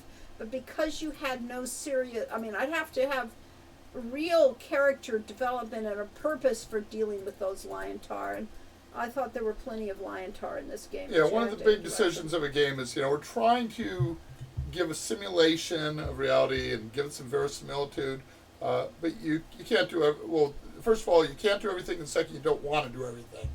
Yeah, we don't want waste of time on. You don't want players to, say, who'd want to play a story of your life, because the everyday little nitty-gritty bits are kind of boring. So it's a distillation of fun things to do. William Goldman, talking about The Princess Bride, says this is the good parts version of it. Yeah. So we try to do the good parts version of what is implied to be a much larger and broader space that we didn't have the budget to do, and that would be boring if we did. Yeah. They had no story purpose to have the North lion end of the turns bazaar in. and witness a dispute. What are you doing? That is not right. Oh, stop him, a thief. Quick, let's get to a hand cursor and put my hand on him. Think again? What? Chase him! Fruit, the finest of fruit. Oh, person has to get in there at the same time. So what I need to do is catch a calm spell on him. No, but you didn't react soon enough. You couldn't. Oh well. If I had, I'd have been in trouble for using magic. Yeah, I know it. You are led by the guard to the Hall of Judgment to attend the judgment of the thief. The Council of Judgment is determined that you, Harami, she's female, right? Yeah, everybody's a female. Oh, they're all females. Yeah, This yeah. characters, all the people that complained about Rosella being your character in King's Quest 4, this game has a lot of women actresses. Yes. Harami, you have broken the laws of Tarna by taking things belonging to others. You have shown yourself to be without honor. Do you have anything you wish to say before you are named honorless? Hey, big deal. Harami's from out of town. He's heard the rules but doesn't really quite understand them. Then, by the judgment of the council and by the laws of Tarna, you, Harami, are now formally named honorless. So you have acted, so you shall be. The honorless must leave the hall. He's shuffling. The council of judgment now summons the Prince of Shapir.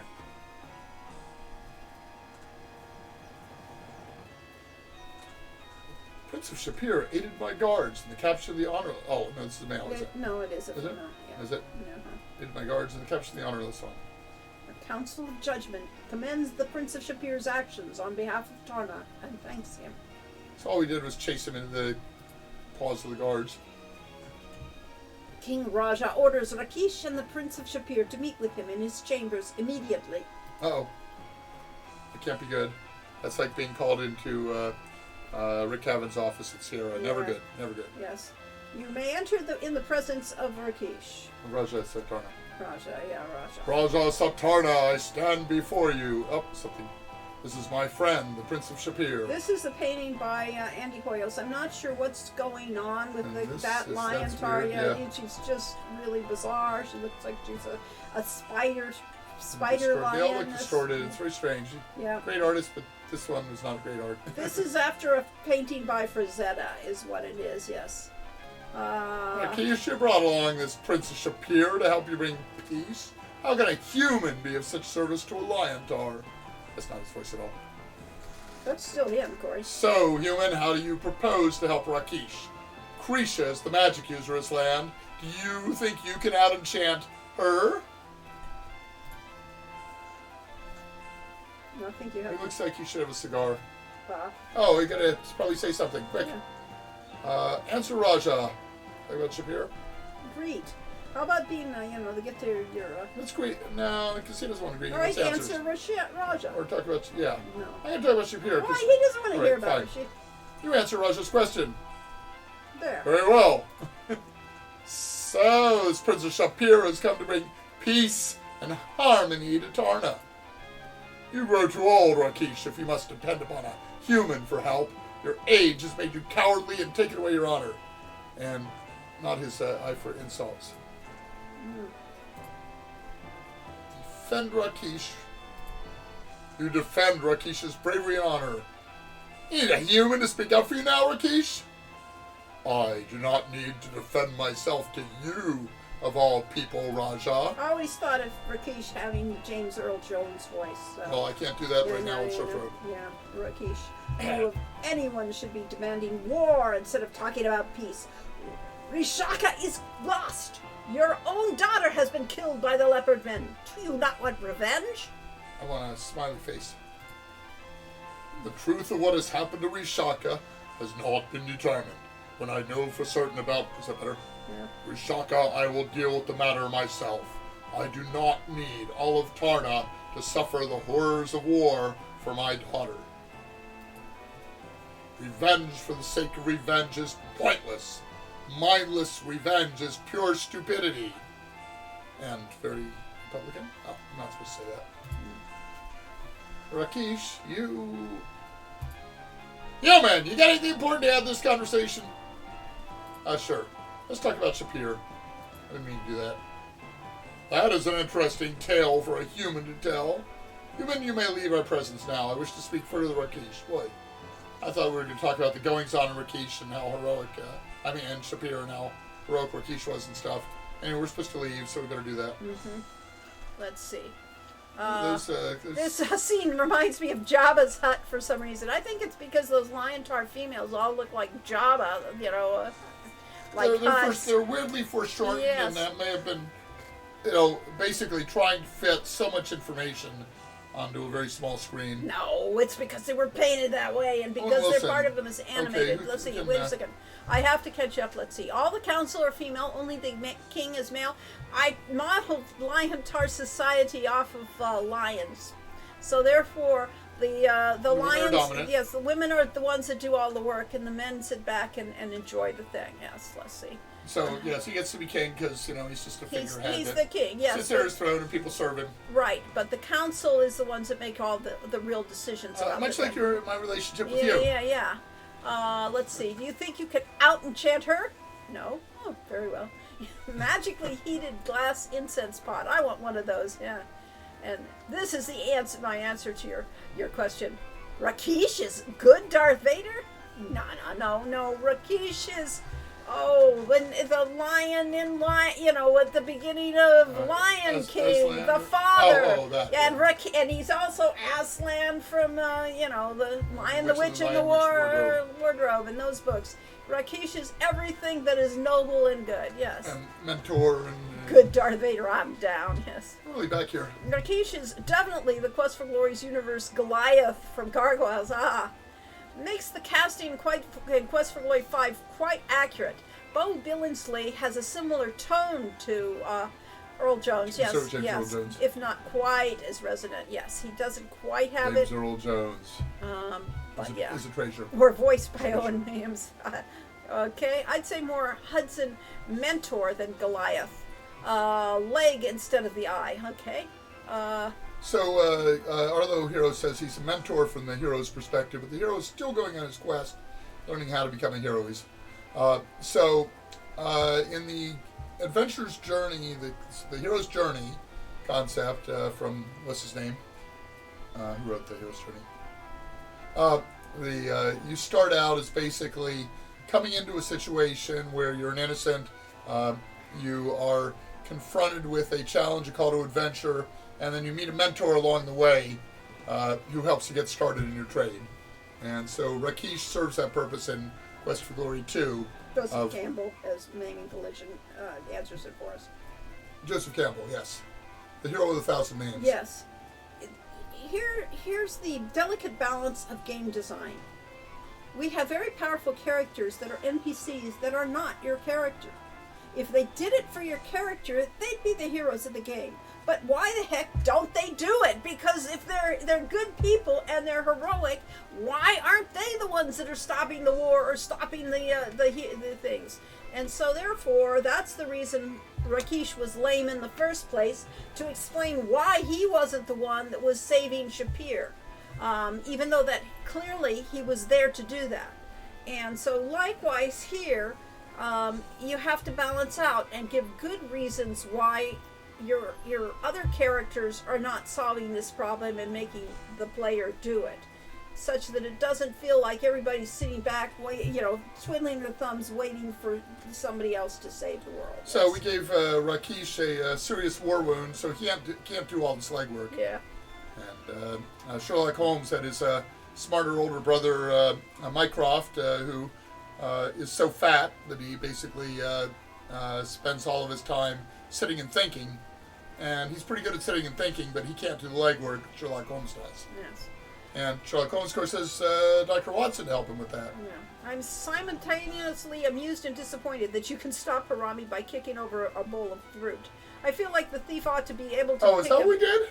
pick up a I didn't papaya even know that was what happened. and spike Harami on the back of his head with it. I like that concept. It's just a little hard to do, to get your character to be able to do that in that short time that you've got to react there. You'll note that there are spells in the games, but we did not have any archery until Game 5. Yeah. Because it's just hard to do. Yeah. The physics of it, making it look good on the screen, especially low resolution screen and so on. The cheesy grin on the statues. The statues are just weird statues, actually. Yes. Legwork. I get it. Yes. Because Rakish is lame in the leg. Majority of the time you see Rakish in this game, he's holding his wife, talking about how he wishes he could do more. Excuses. Legwork. Yeah. Hey, we all need occasionally. Yes. Okay. Oh, you did go by. You could go back and get your Get my money changed? Get your money changed. I Yeah, haven't succeeded so far. No, you have not. But they changed me into walk mode against my will. Oh, look at that terrible run. This animation just isn't correct. That's as good as it gets, okay? We spend so much time trying to get those walk and run cycles right, and then we're This horrified was, they never we look did right. not actually shrink Hero down to make those images. They all had it was a With, separate 3 different animation. sizes. Yes, different sizes characters. I think we had 3, yeah. I made you walk up all those stairs and no straight gain? Ah, okay. Ah, she reminds you of your grandmother. Finally, woven ropes. I have not found a money changer yet. You did? Where? Where you were? There was nobody that looked like a money changer. In the starting room? Yeah, the room that you... The that one you, where I caught the thief? Yes, the room of the thief. The room where the thief was. I didn't see a money changer there. You didn't look. Oh, I didn't have a chance to. Yeah, They you put me in a didn't. cutscene. Yeah, I know.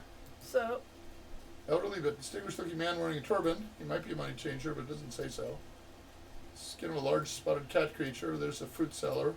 Sven Matthias says, I just wanted you both to know how many wonderful hours of gaming you've given me. Yay!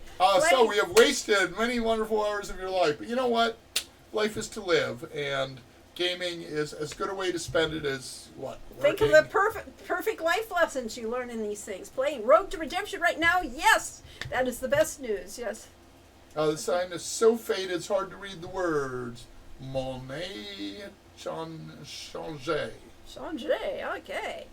Yes, I wonder what that means. I do wonder about the poor fishmonger's sister. Did he ever find her a good husband?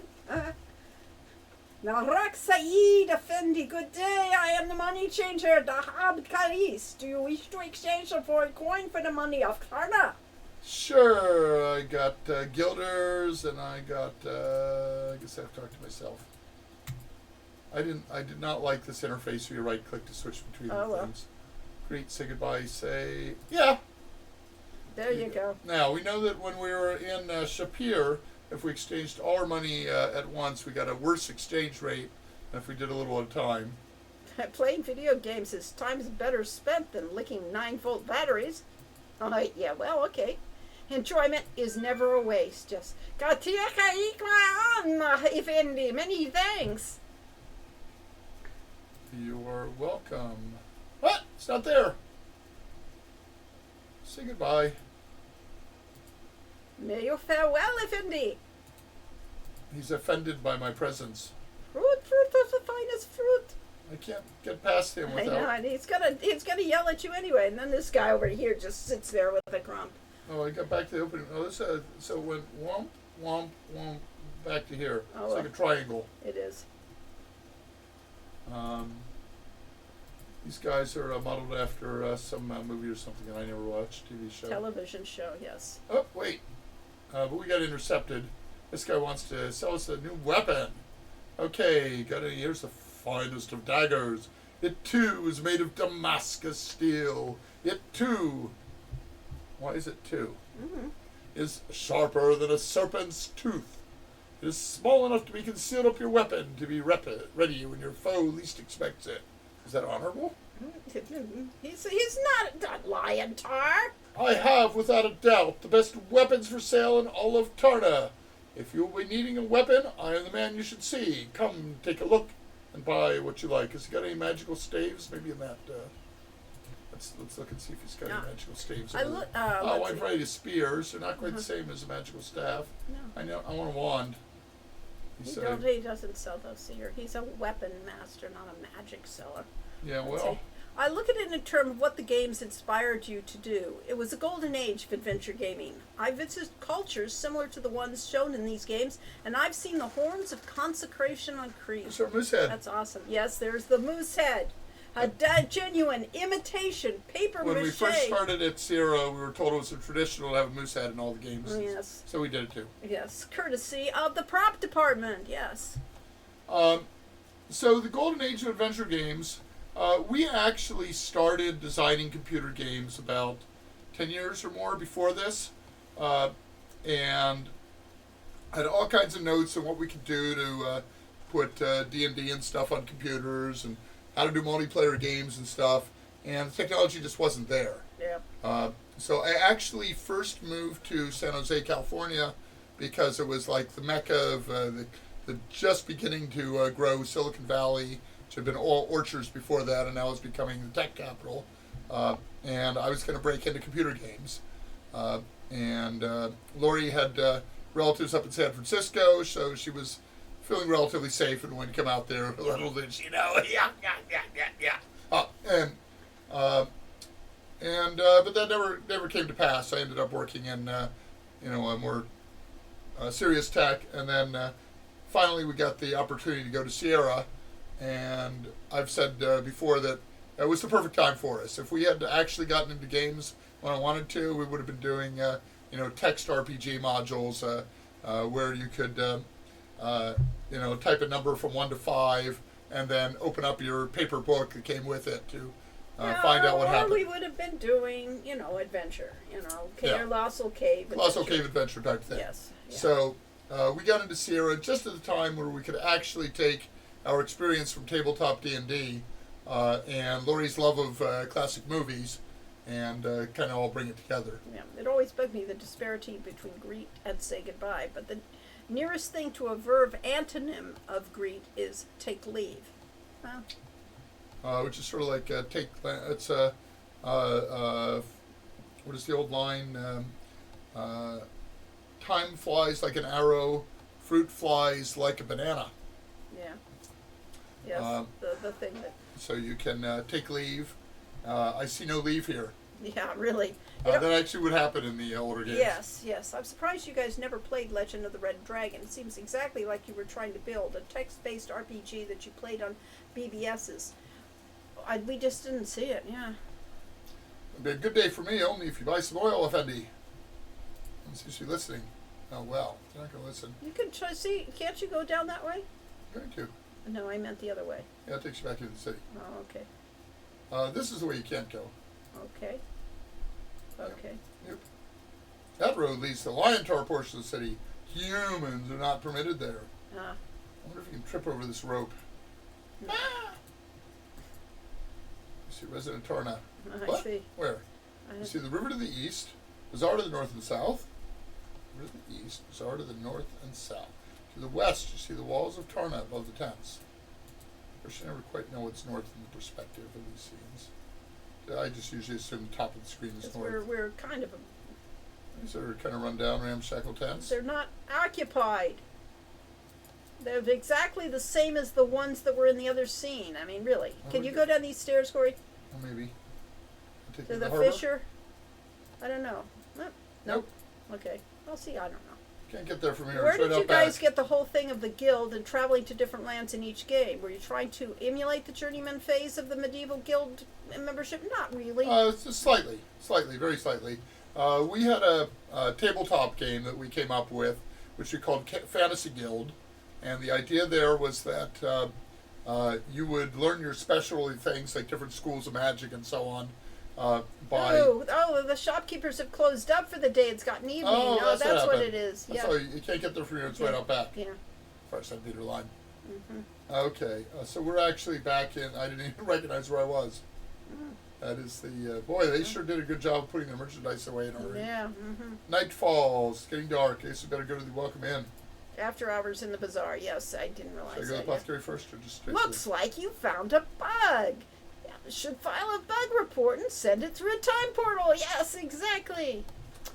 So anyway, so Fantasy Guild was the idea that you would specialize. You brought him in here and you're the character of the game, and now you're going to yak. So it is not me, even though it looked a bit like me at the time. It's actually John Wentworth, who was on my Castle Dr. Brain team. And Mixed Up Fairy Tales, I think. So we did have some keep mixing there. The programmers were the same, the artists were different. Okay. That looks like the way I might dress. Salim looks more like an artist than an apothecary.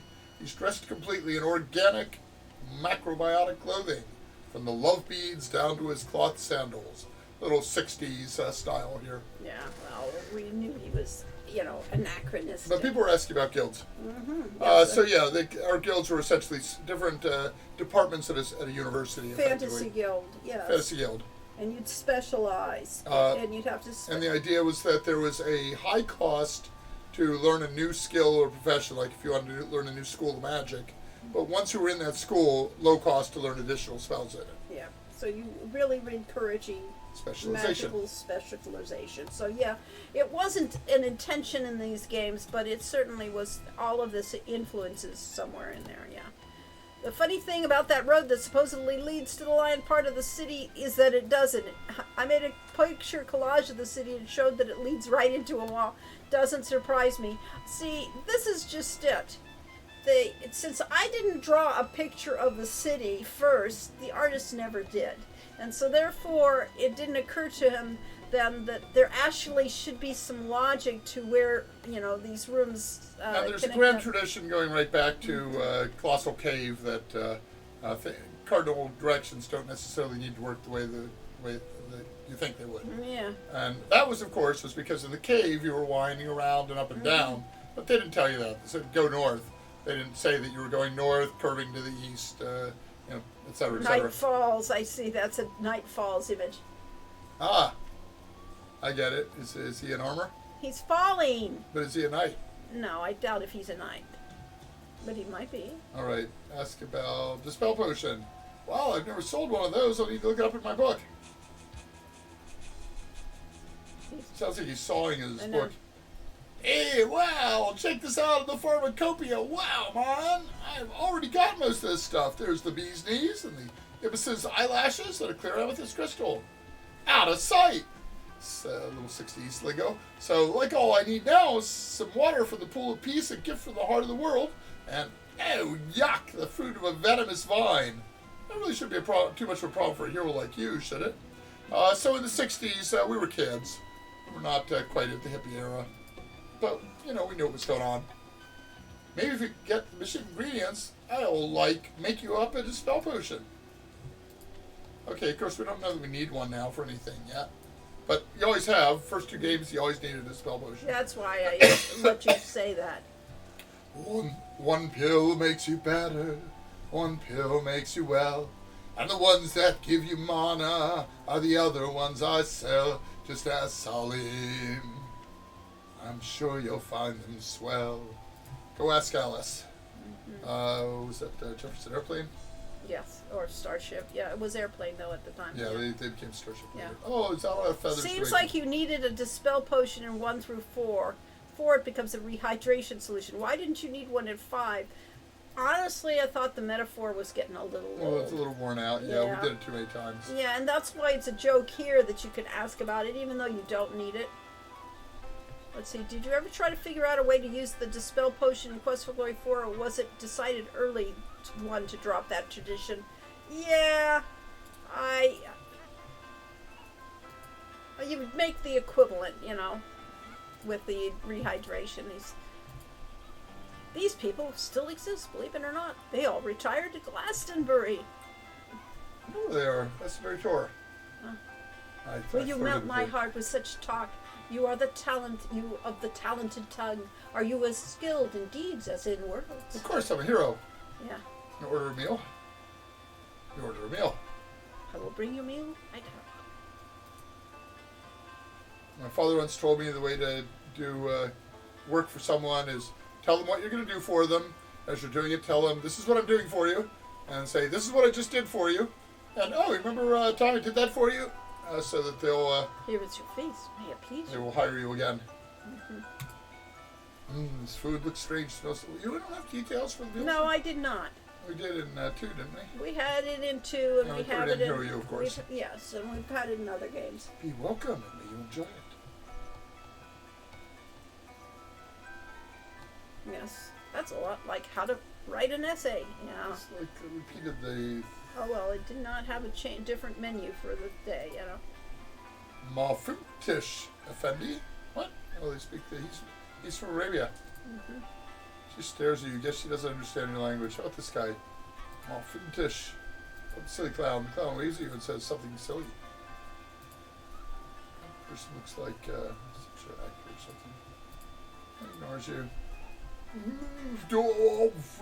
He doesn't understand your language or he talks with a mouthful. Alrighty. Okay, could go to the bed. You see, a flame pot used to put small pieces of meat at the table. Was this upstairs? Yeah. It's a scary stairway. If this was King's Quest, we'd probably fall off it and die. Mm-hmm. Yeah.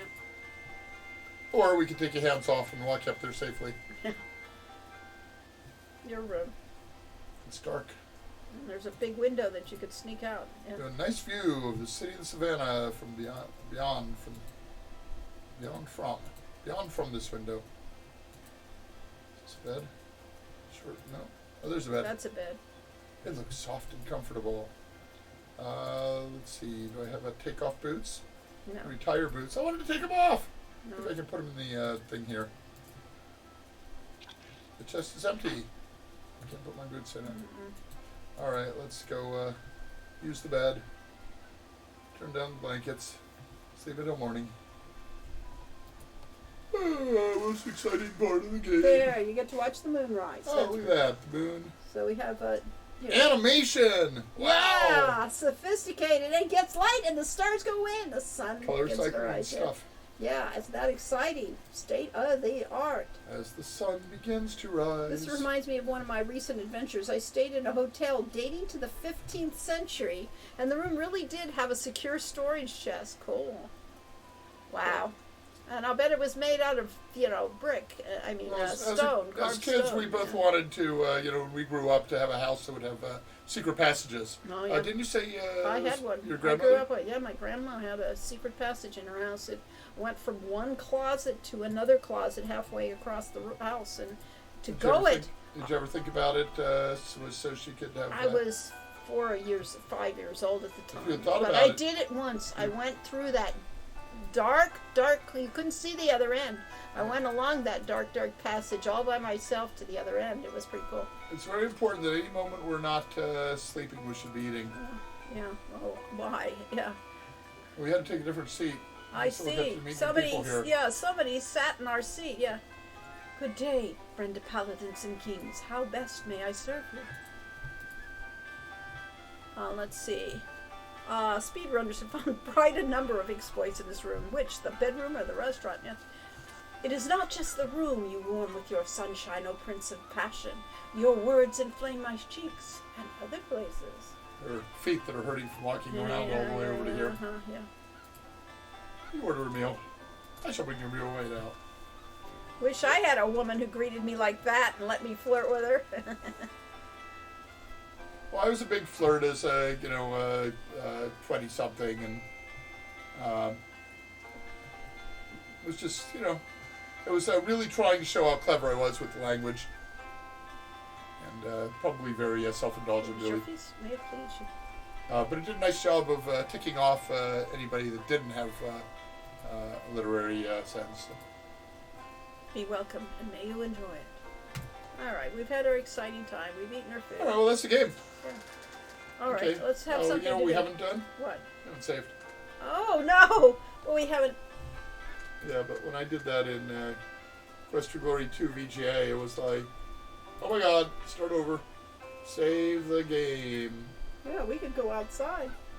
We can say... See, this is when we started to have do a bunch of auto-save. backspaces and put in welcome in. Ah! That wasn't a backspace. That wasn't. Why did you do that? Because I had enter. That was wrong. Oh, well. Now I can't get there anymore. Can't you do it with the Escape. question mark? Let's get the quick command. Ah, okay. Delete it all. Welcome in. Your choice of how many ends to put in. Welcome in. Alright, let us save that. Yay, we have done our first save. We We're will not good lose all the progress adventurers. we did so far. What good adventure game players we are. Alright, now, dispel potions, Glastonbury. That's a lot like how to write an essay. The other thing, of course, here is writing for games is completely different from writing essays or stories.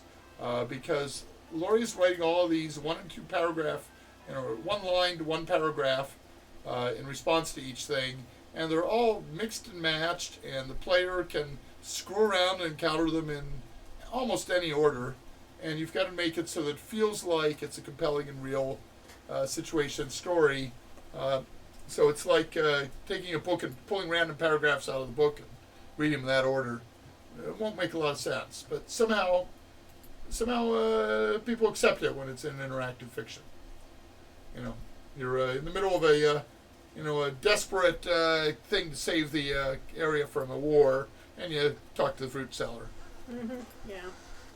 Yeah, their pacing is terrible in a game. It's very difficult because you cannot. So one of the reasons we had the the fixed length days and the day and night cycles was to kind of nudge you to actually do something. And this is Sanford and Son, which I think I watched once in my life. Lori saw it a few times. Yeah, we used to watch it. I mean. See, we both watched Gilligan's Island. We both watched F Troop. Did you watch F Troop? I watched F Troop. I watched Time Tunnel. I didn't watch Time Tunnel. That was a really good show, and Mission Impossible. Yeah, Mission Impossible. I the, forget the name of the guy who wonderful worked on Shipwreck the Hitchhiker's Guide game with Douglas Adams. Was that That's Maretsky. Maretsky, yeah. Steve Maretsky. He said in interviews that at first Douglas had a hard time getting used to the non-linear style, but once he got his head around it, the game ended up being one of the least linear games out there. Ah, yeah.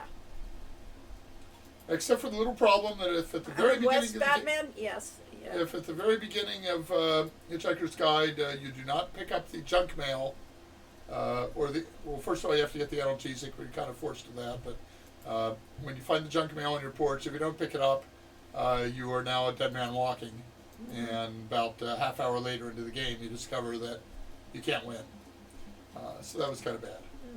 Interesting. So it's not a perfect game, but it's a really interesting, a very innovative and imaginative game. I especially like the Vogon poetry sequences. Got used to the interface. Okay, we've been here almost 2 hours. I need a short break. You keep doing it. Okay, fine, but Play the game. thank you for the kindness of asking about me. I am feeling rather homesick for news of Shapir right now.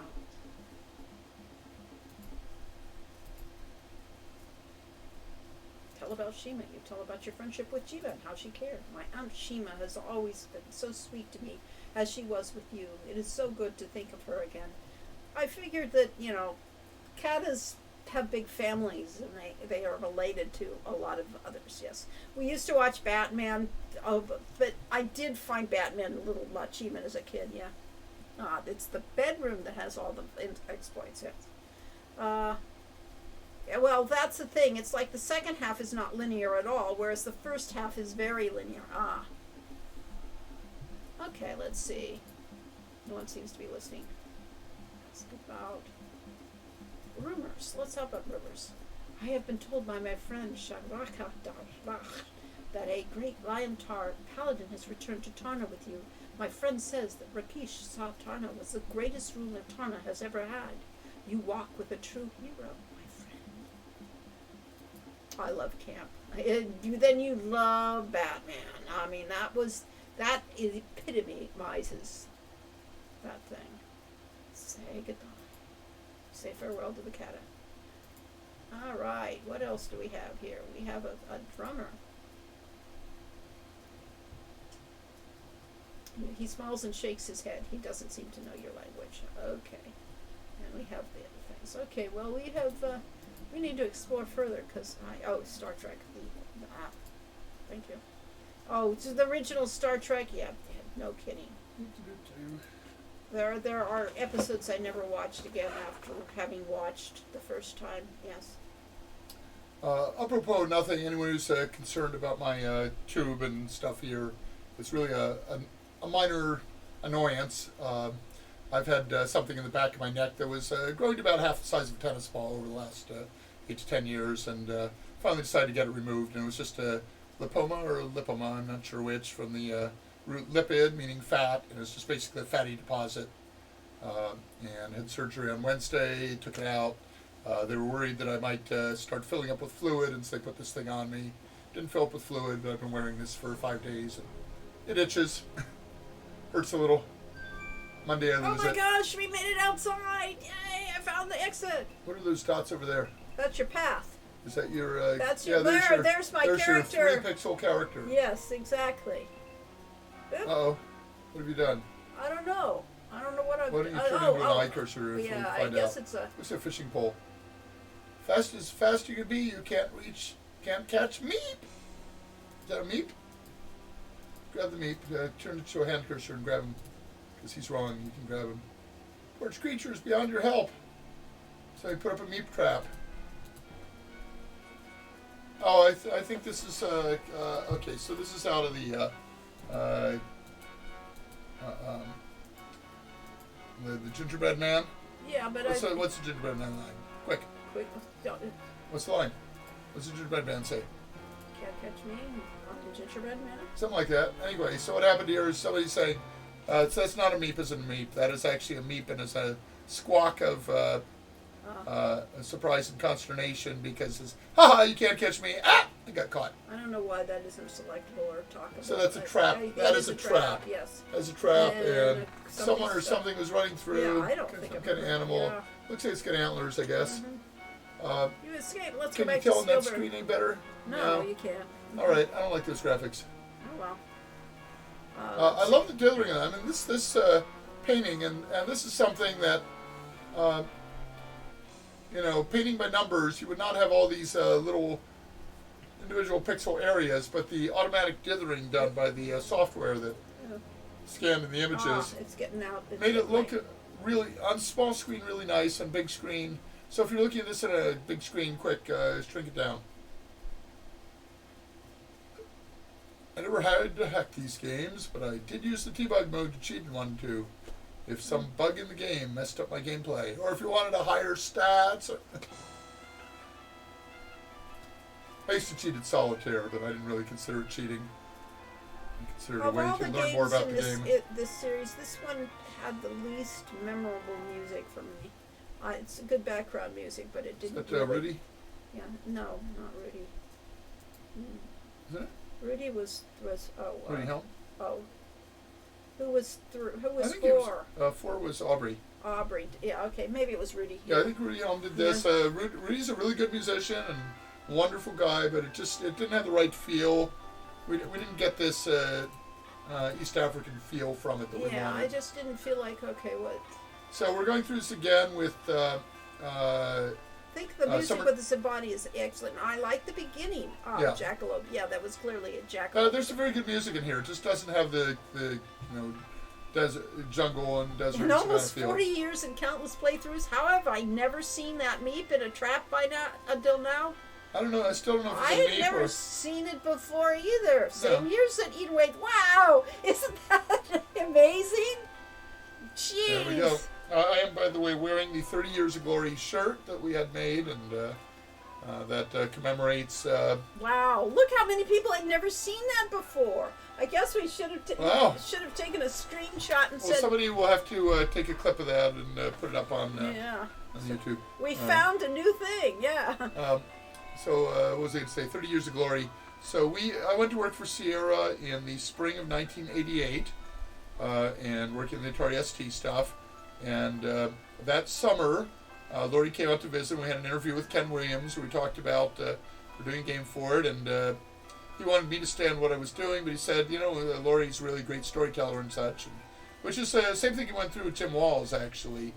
Ken Williams met Jim Walls at a bar in Corscold, and Jim was telling a story about his highway patrol days, and Ken said, "Oh, you should be writing games." So here we were meeting with him, and he said, "Lori's a natural storyteller. She should be writing games." Sure don't remember that, but oh well. This may be I a think little bit dramatic Yes, license. it's a dramatic license. Of course. Anyway, that towards the end of that year, we started talking with Bob Heitman about plans for it. And Lori Lori and I started drawing maps and kind of planning out the area around Spielberg and sort of the tropes we were going to do, what the magic and combat systems were going to be, all that kind of thing. And then we met with Bob Heitman in December or January, and he said, so you've got different characters. You've got a centaur, well, guess what? Your centaur has 4 legs, and our animation system doesn't do well with 4 legs. Here you've got a stairway. You know what happens when a centaur tries to go up that stairs, and then with the exact same animation, flipped, tries to go down those stairs, it'll look like hell. That's why we ended up going to, and then he started talking to us about how many copies of all that animation you have to have on every floppy disk. And eventually we ended up with the single blonde male hero. Not at all what we intended. Reality meets It's our, ideas. yeah. I used to say that the purpose of a game director, Laurie was effectively the game director, is to try to put as much into a game as possible, make it as rich as possible. Uh-oh. We'll cast a spell or something. What? I don't see anything. I hear music. You're probably, I'll bet we're going to be attacked soon. I thought so too, but Maybe if you stand here, you'll be safe. maybe, Maybe something we get in the next scene. maybe. Anyway, Yes, we what was I wanted to say? to go. What did I just say? You were talking about something. You interrupted me. Huh? I No, know. no encounter. What do you know? It's like what? I don't know what that was about. I don't know. We were somewhere in the savannah. Maybe you just clicked on a place and it's thought you wanted to go there. Yeah. Click on a Now, place. see, this one gives you pretty good perspective. We are shrinking Hero down as we go into Yeah, and I that. think there were 3 different sizes of it. No, well, yes, but that was definitely shrinking. Yeah. I guess we just keep going here. Somebody remind me what I was talking about. The soundtrack's nice. You were talking Okay, about so how go. we got hired. I was. Yeah, you were talking about, how yeah. Laurie And how Laurie we got turned- chosen. So Ken was used to Roberta being the game designer. He had me in a job that he really needed me at. He had nobody else except Bob Heitman that has expertise with the RSD. So he said, Laurie can Oh. clearly I design guess right we games, made it through this game, this day. whether you wanted to or not. Yeah. Uh-huh. And so we talked about it, and Laurie spent the fall and the winter, writing down notes for the games, and then we finally got around February or March. We finally actually got assigned a team to do Heroes Quest, and then it was basically a keeping one step ahead of the programmers and the artists, and giving them notes of the designs and so on. The artists would draw something, and within a week, we would have Laurie come up with a concept, give directions to the artist would draw it, and then we'd hand it off to the programmer who would program it. And we had that going all the way through the project. So our first game was done in like 8 or 9 months, which today sounds absolutely ridiculous and impossible with a small team. Okay, meanwhile, 55 was the right. You're supposed to read that. Oh, it was the right end to the series. The technology finally allowed the series to be everything it was meant to be, except for the artwork that sucked. Yeah, Yes. the artwork didn't look good. Yes. And that was Mark's because work still features in my playlist. Yeah, Mark's was really the good. artwork looked beautiful for Quest for Glory Yeah. 5, originally with the voxels, and technologically it wasn't there yet. We could not get enough speed using the voxel Great engine. Shaka disappeared in a poof of demon. Yes, it looked good before. It looked better. Yes, it looks better then than it does now. But it's still, yes, So here we're getting the backstory about the missing daughter and yes. So you get the backstory here, and some people do not actually want the, we should not have had a police mission. We should have war. Well, no, they should never have gotten involved with human Humans. politics. It is the duty of all those in Tarna to care for her people, and humans are as much the people of Tarna as the Lion Guards, which is, you'll always get people That's heresy. arguing. That's a democratic yes. argument. Warriors of Tarna desire revenge and the right to gain honor through battle. So you'll always have the Warhawks. Warhogs? There is war. Oh, okay. They're warhogs. No, they aren't. There is no honor in war, warrior of Tarna. There is only death. My magic indicates there are signs of demonic activity. If demons are involved, it is they who are the enemy, not the leopard. Oh, come on. Spoiler much? Uh-huh. I, Rakesh Satarna, stand before you. I swear by my honor to prevent the war and to bring peace to all Tarna. Of course, you know what that means. If you fail, you're going to be strung up by your toes. I fucking love lore. Yes. Rakesh Satarna has sworn by his honor to bring peace to Tarna. If he fails, he shall be deemed honorless and will be banished from Tarna forever. Which is even worse than being strung up by your toes. Do you, Prince of Shapir, also swear by your honor to bring peace? Okay, so we've seen from the previous scene what it means to be honorless. Well, and no, we haven't seen Yes, we haven't seen what it means Okay. to be honorless. Oh, we've heard seen- about it. Yes, yeah. You gonna swear the oath? I will swear the oath. Oh, well, you're screwed then. Yeah. The council will respect the honor of Rakesh Sartarna and allow him time to fulfill his oath. Has anybody As for- tried not swearing? Yes. Yeah, why didn't you? It's said just by say- refusing this oath blocks Paladin for the fighter. I still have to test that personally because we'll never. King Raja orders Rakesh and the Prince of Shapir to meet with him in his chambers immediately. That looks like a copy for the other line, and that was actually a feature of our message editor. Is you could reuse a line in multiple places if you really wanted to.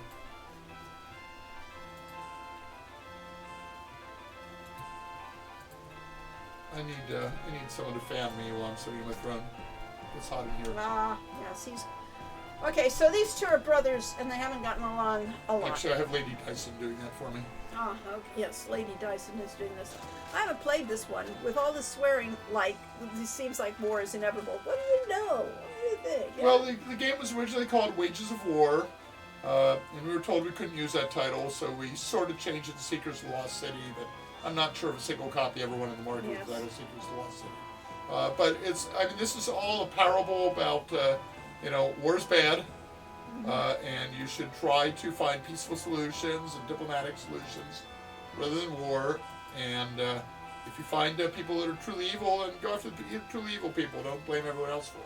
You did ask him, Raja, after all. What did he ask? Honor, and so you Okay. explained it in many things. When I want your comments, Rakesh, I shall ask for them.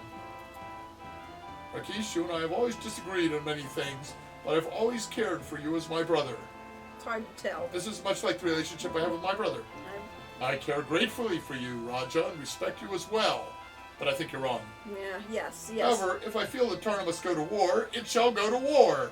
Even if I must strip you of all honor, Rakesh, Tarna will go to war. Because you're wrong. I only request you wait until my friend here and I have done all we can to prevent this war. But we're all people to get arms practice for the war. I will wait, but do not take too long. If the Sembani march against the Leopard Man, I intend that Tarna shall aid them. The Sembani get along with the Lion Tars better because they're a martial tribe, whereas the And Leopard also Men are magical. they provide cattle for the city. Yeah. And guess who eats a lot of cattle here? It's a relationship of brothers in Prince of Egypt. So 18, I didn't get any. He's a man of few words because I didn't click soon enough. We're considered a man of few words and great deeds. Yes. Yes, I cannot understand why you risk your honor.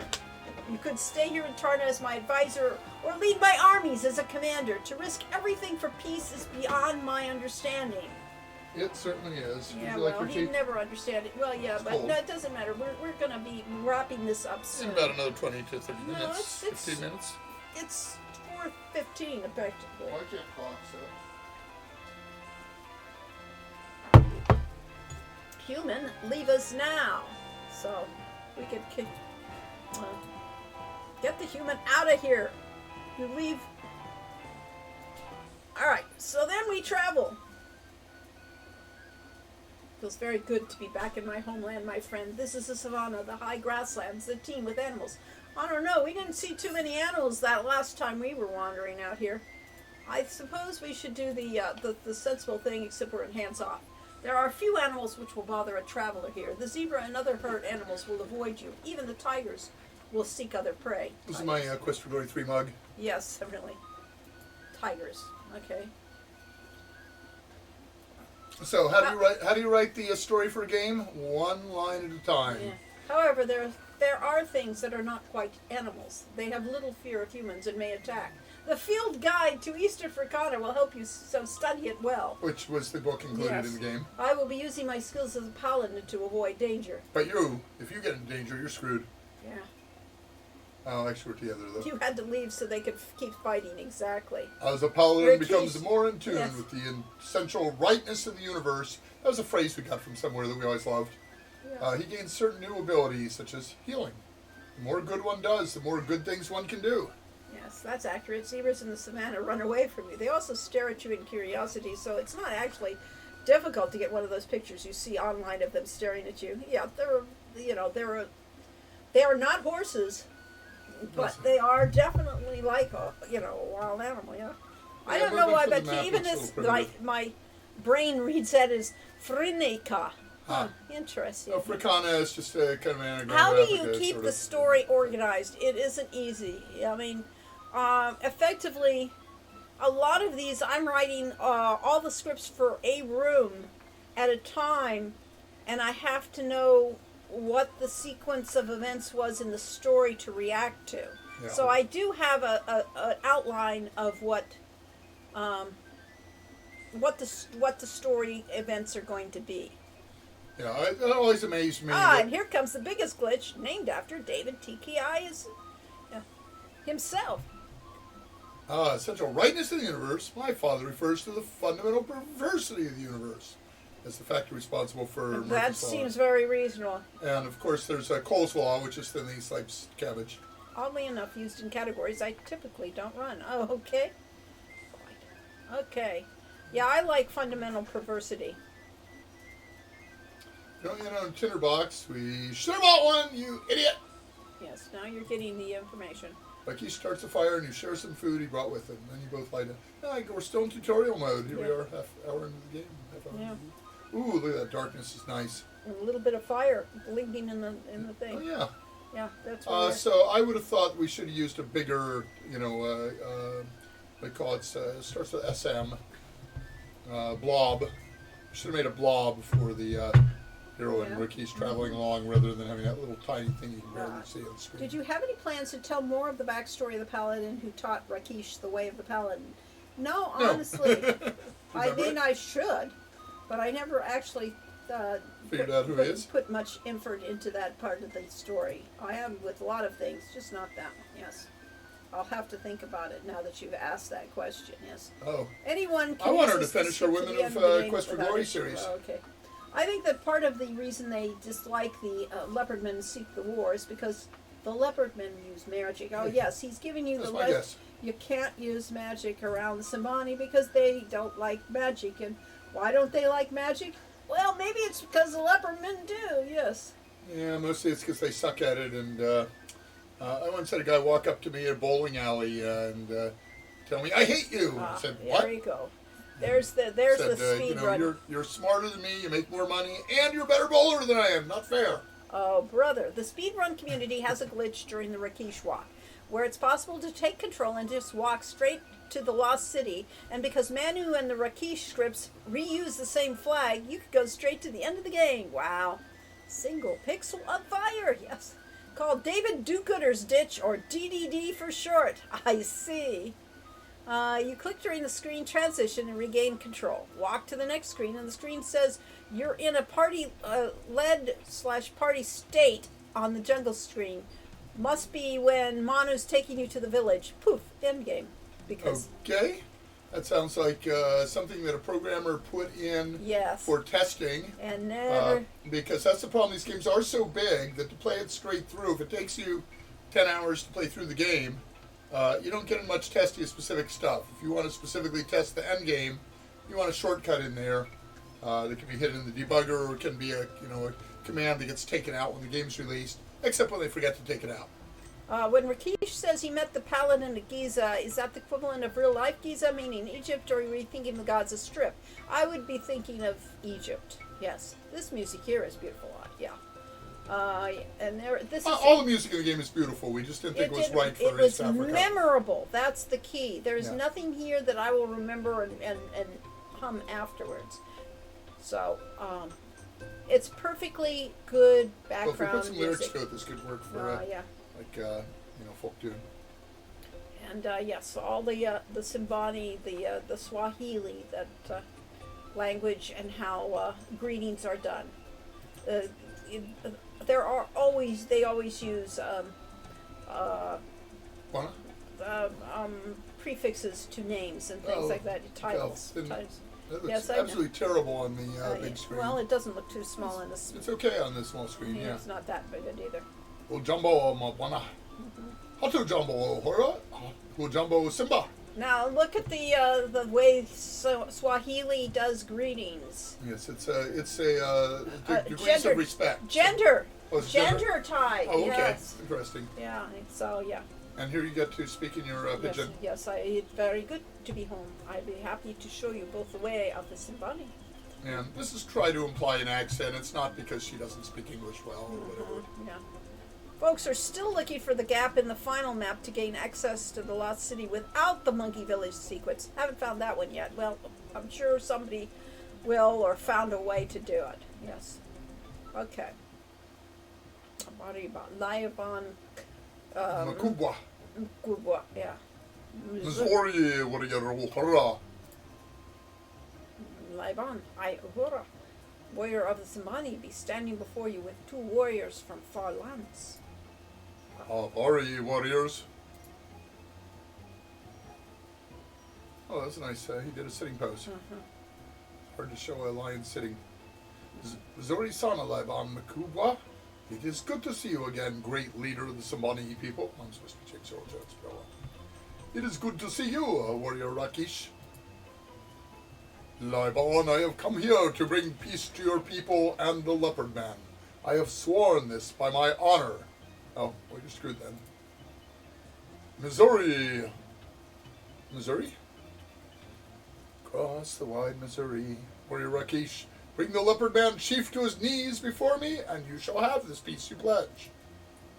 What has caused this great anger for the Leopard Men, Laban Makubwa? The Leopard Men have always been our enemies. They be sneaky and not to be trusted, for they only travel at night. The worst of all be that they use magic. You know, with as hot as it is there, I'll bet traveling at night's smart. Maybe not.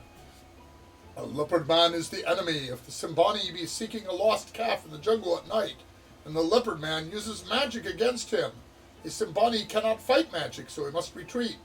The Leopard Man will not meet the Simbani in a fair fight.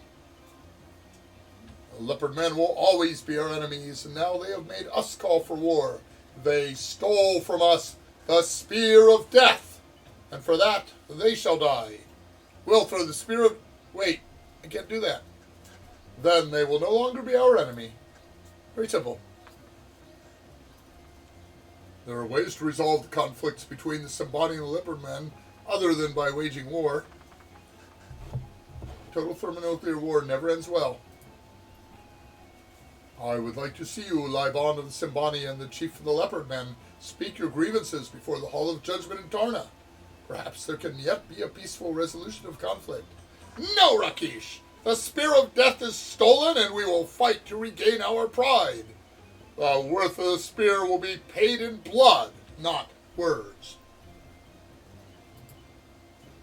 I have spoken, Kwaherini. Yep.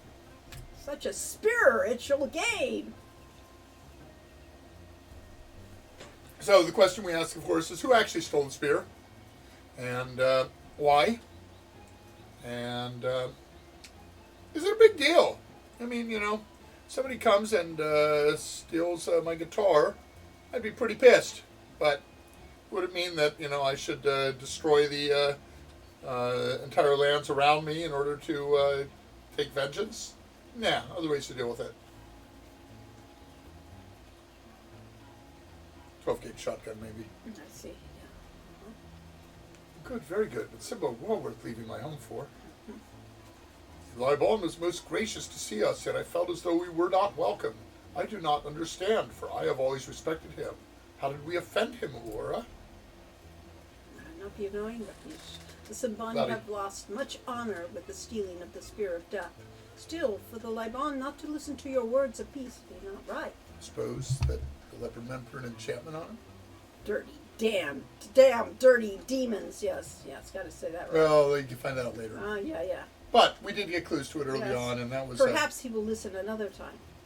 It be time we be sitting too much. I have a Fitbit now, and it tells me that... yeah, now we have a Uhura for the Fitbit. Yeah, if I don't get enough exercise every hour, it complains at me. Yeah, but what if the whole town conspired to take your guitar? Raise it, yes. Well, that was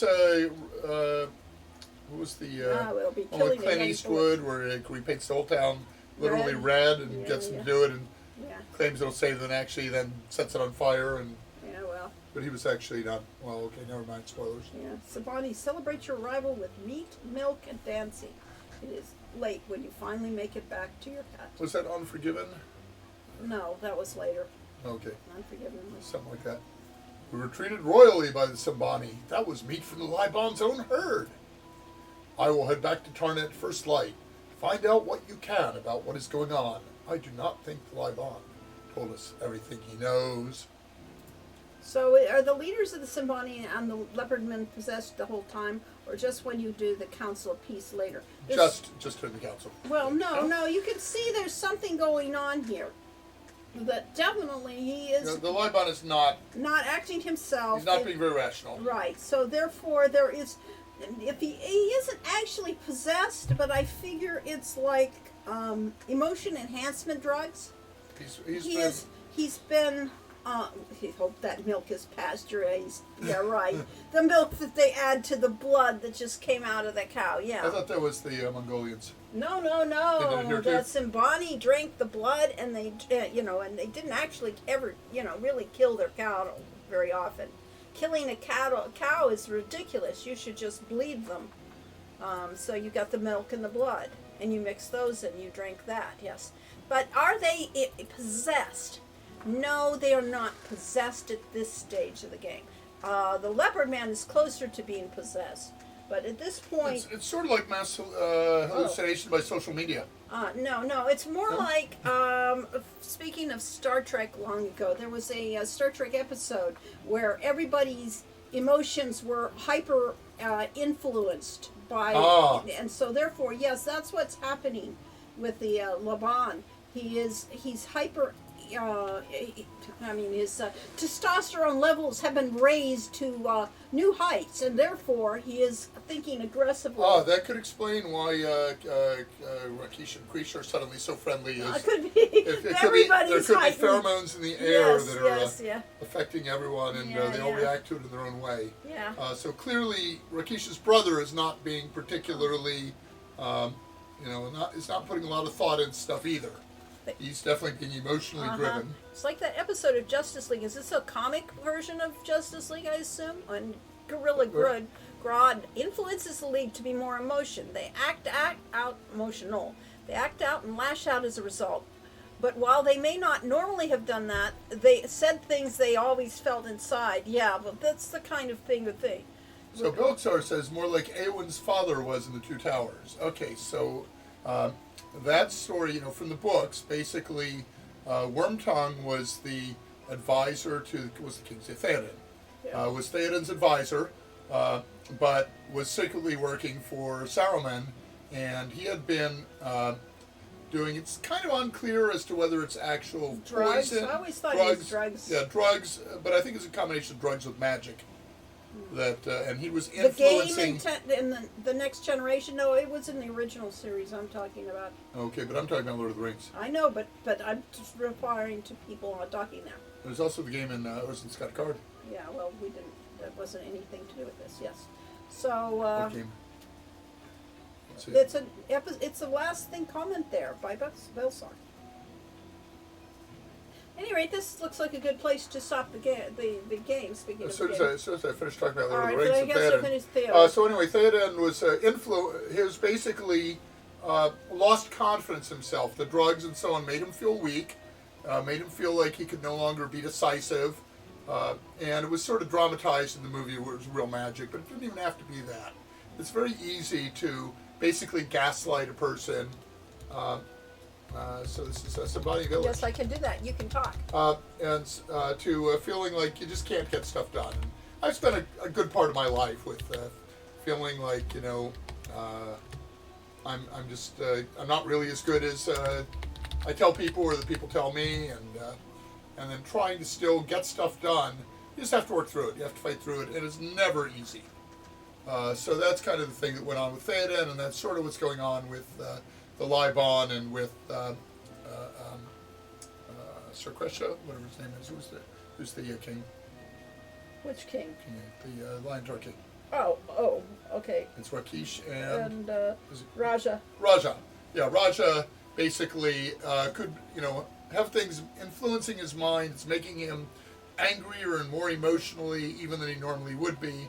And he's not the brightest bulb in the pack to start with. But these things going together, you just don't make the right rational decisions that we would think are rational. This scene reminds me, says Arlo, I took a picture of the tent I had with the last remaining hunter-gatherers with the walking stick they made for me. My summon staff doesn't look as fancy as the one in the game, but I did watch it being forged in the African savannah. Which tribe were you with? I mean, there's several different hunter-gatherer tribes in Africa. There, back after a refresh. Good for you. Well, we're not going to... Well, we're about to quit, though, OSU, because... Because we've exceeded our time limit. we could quit the game. I did. I saved it, so...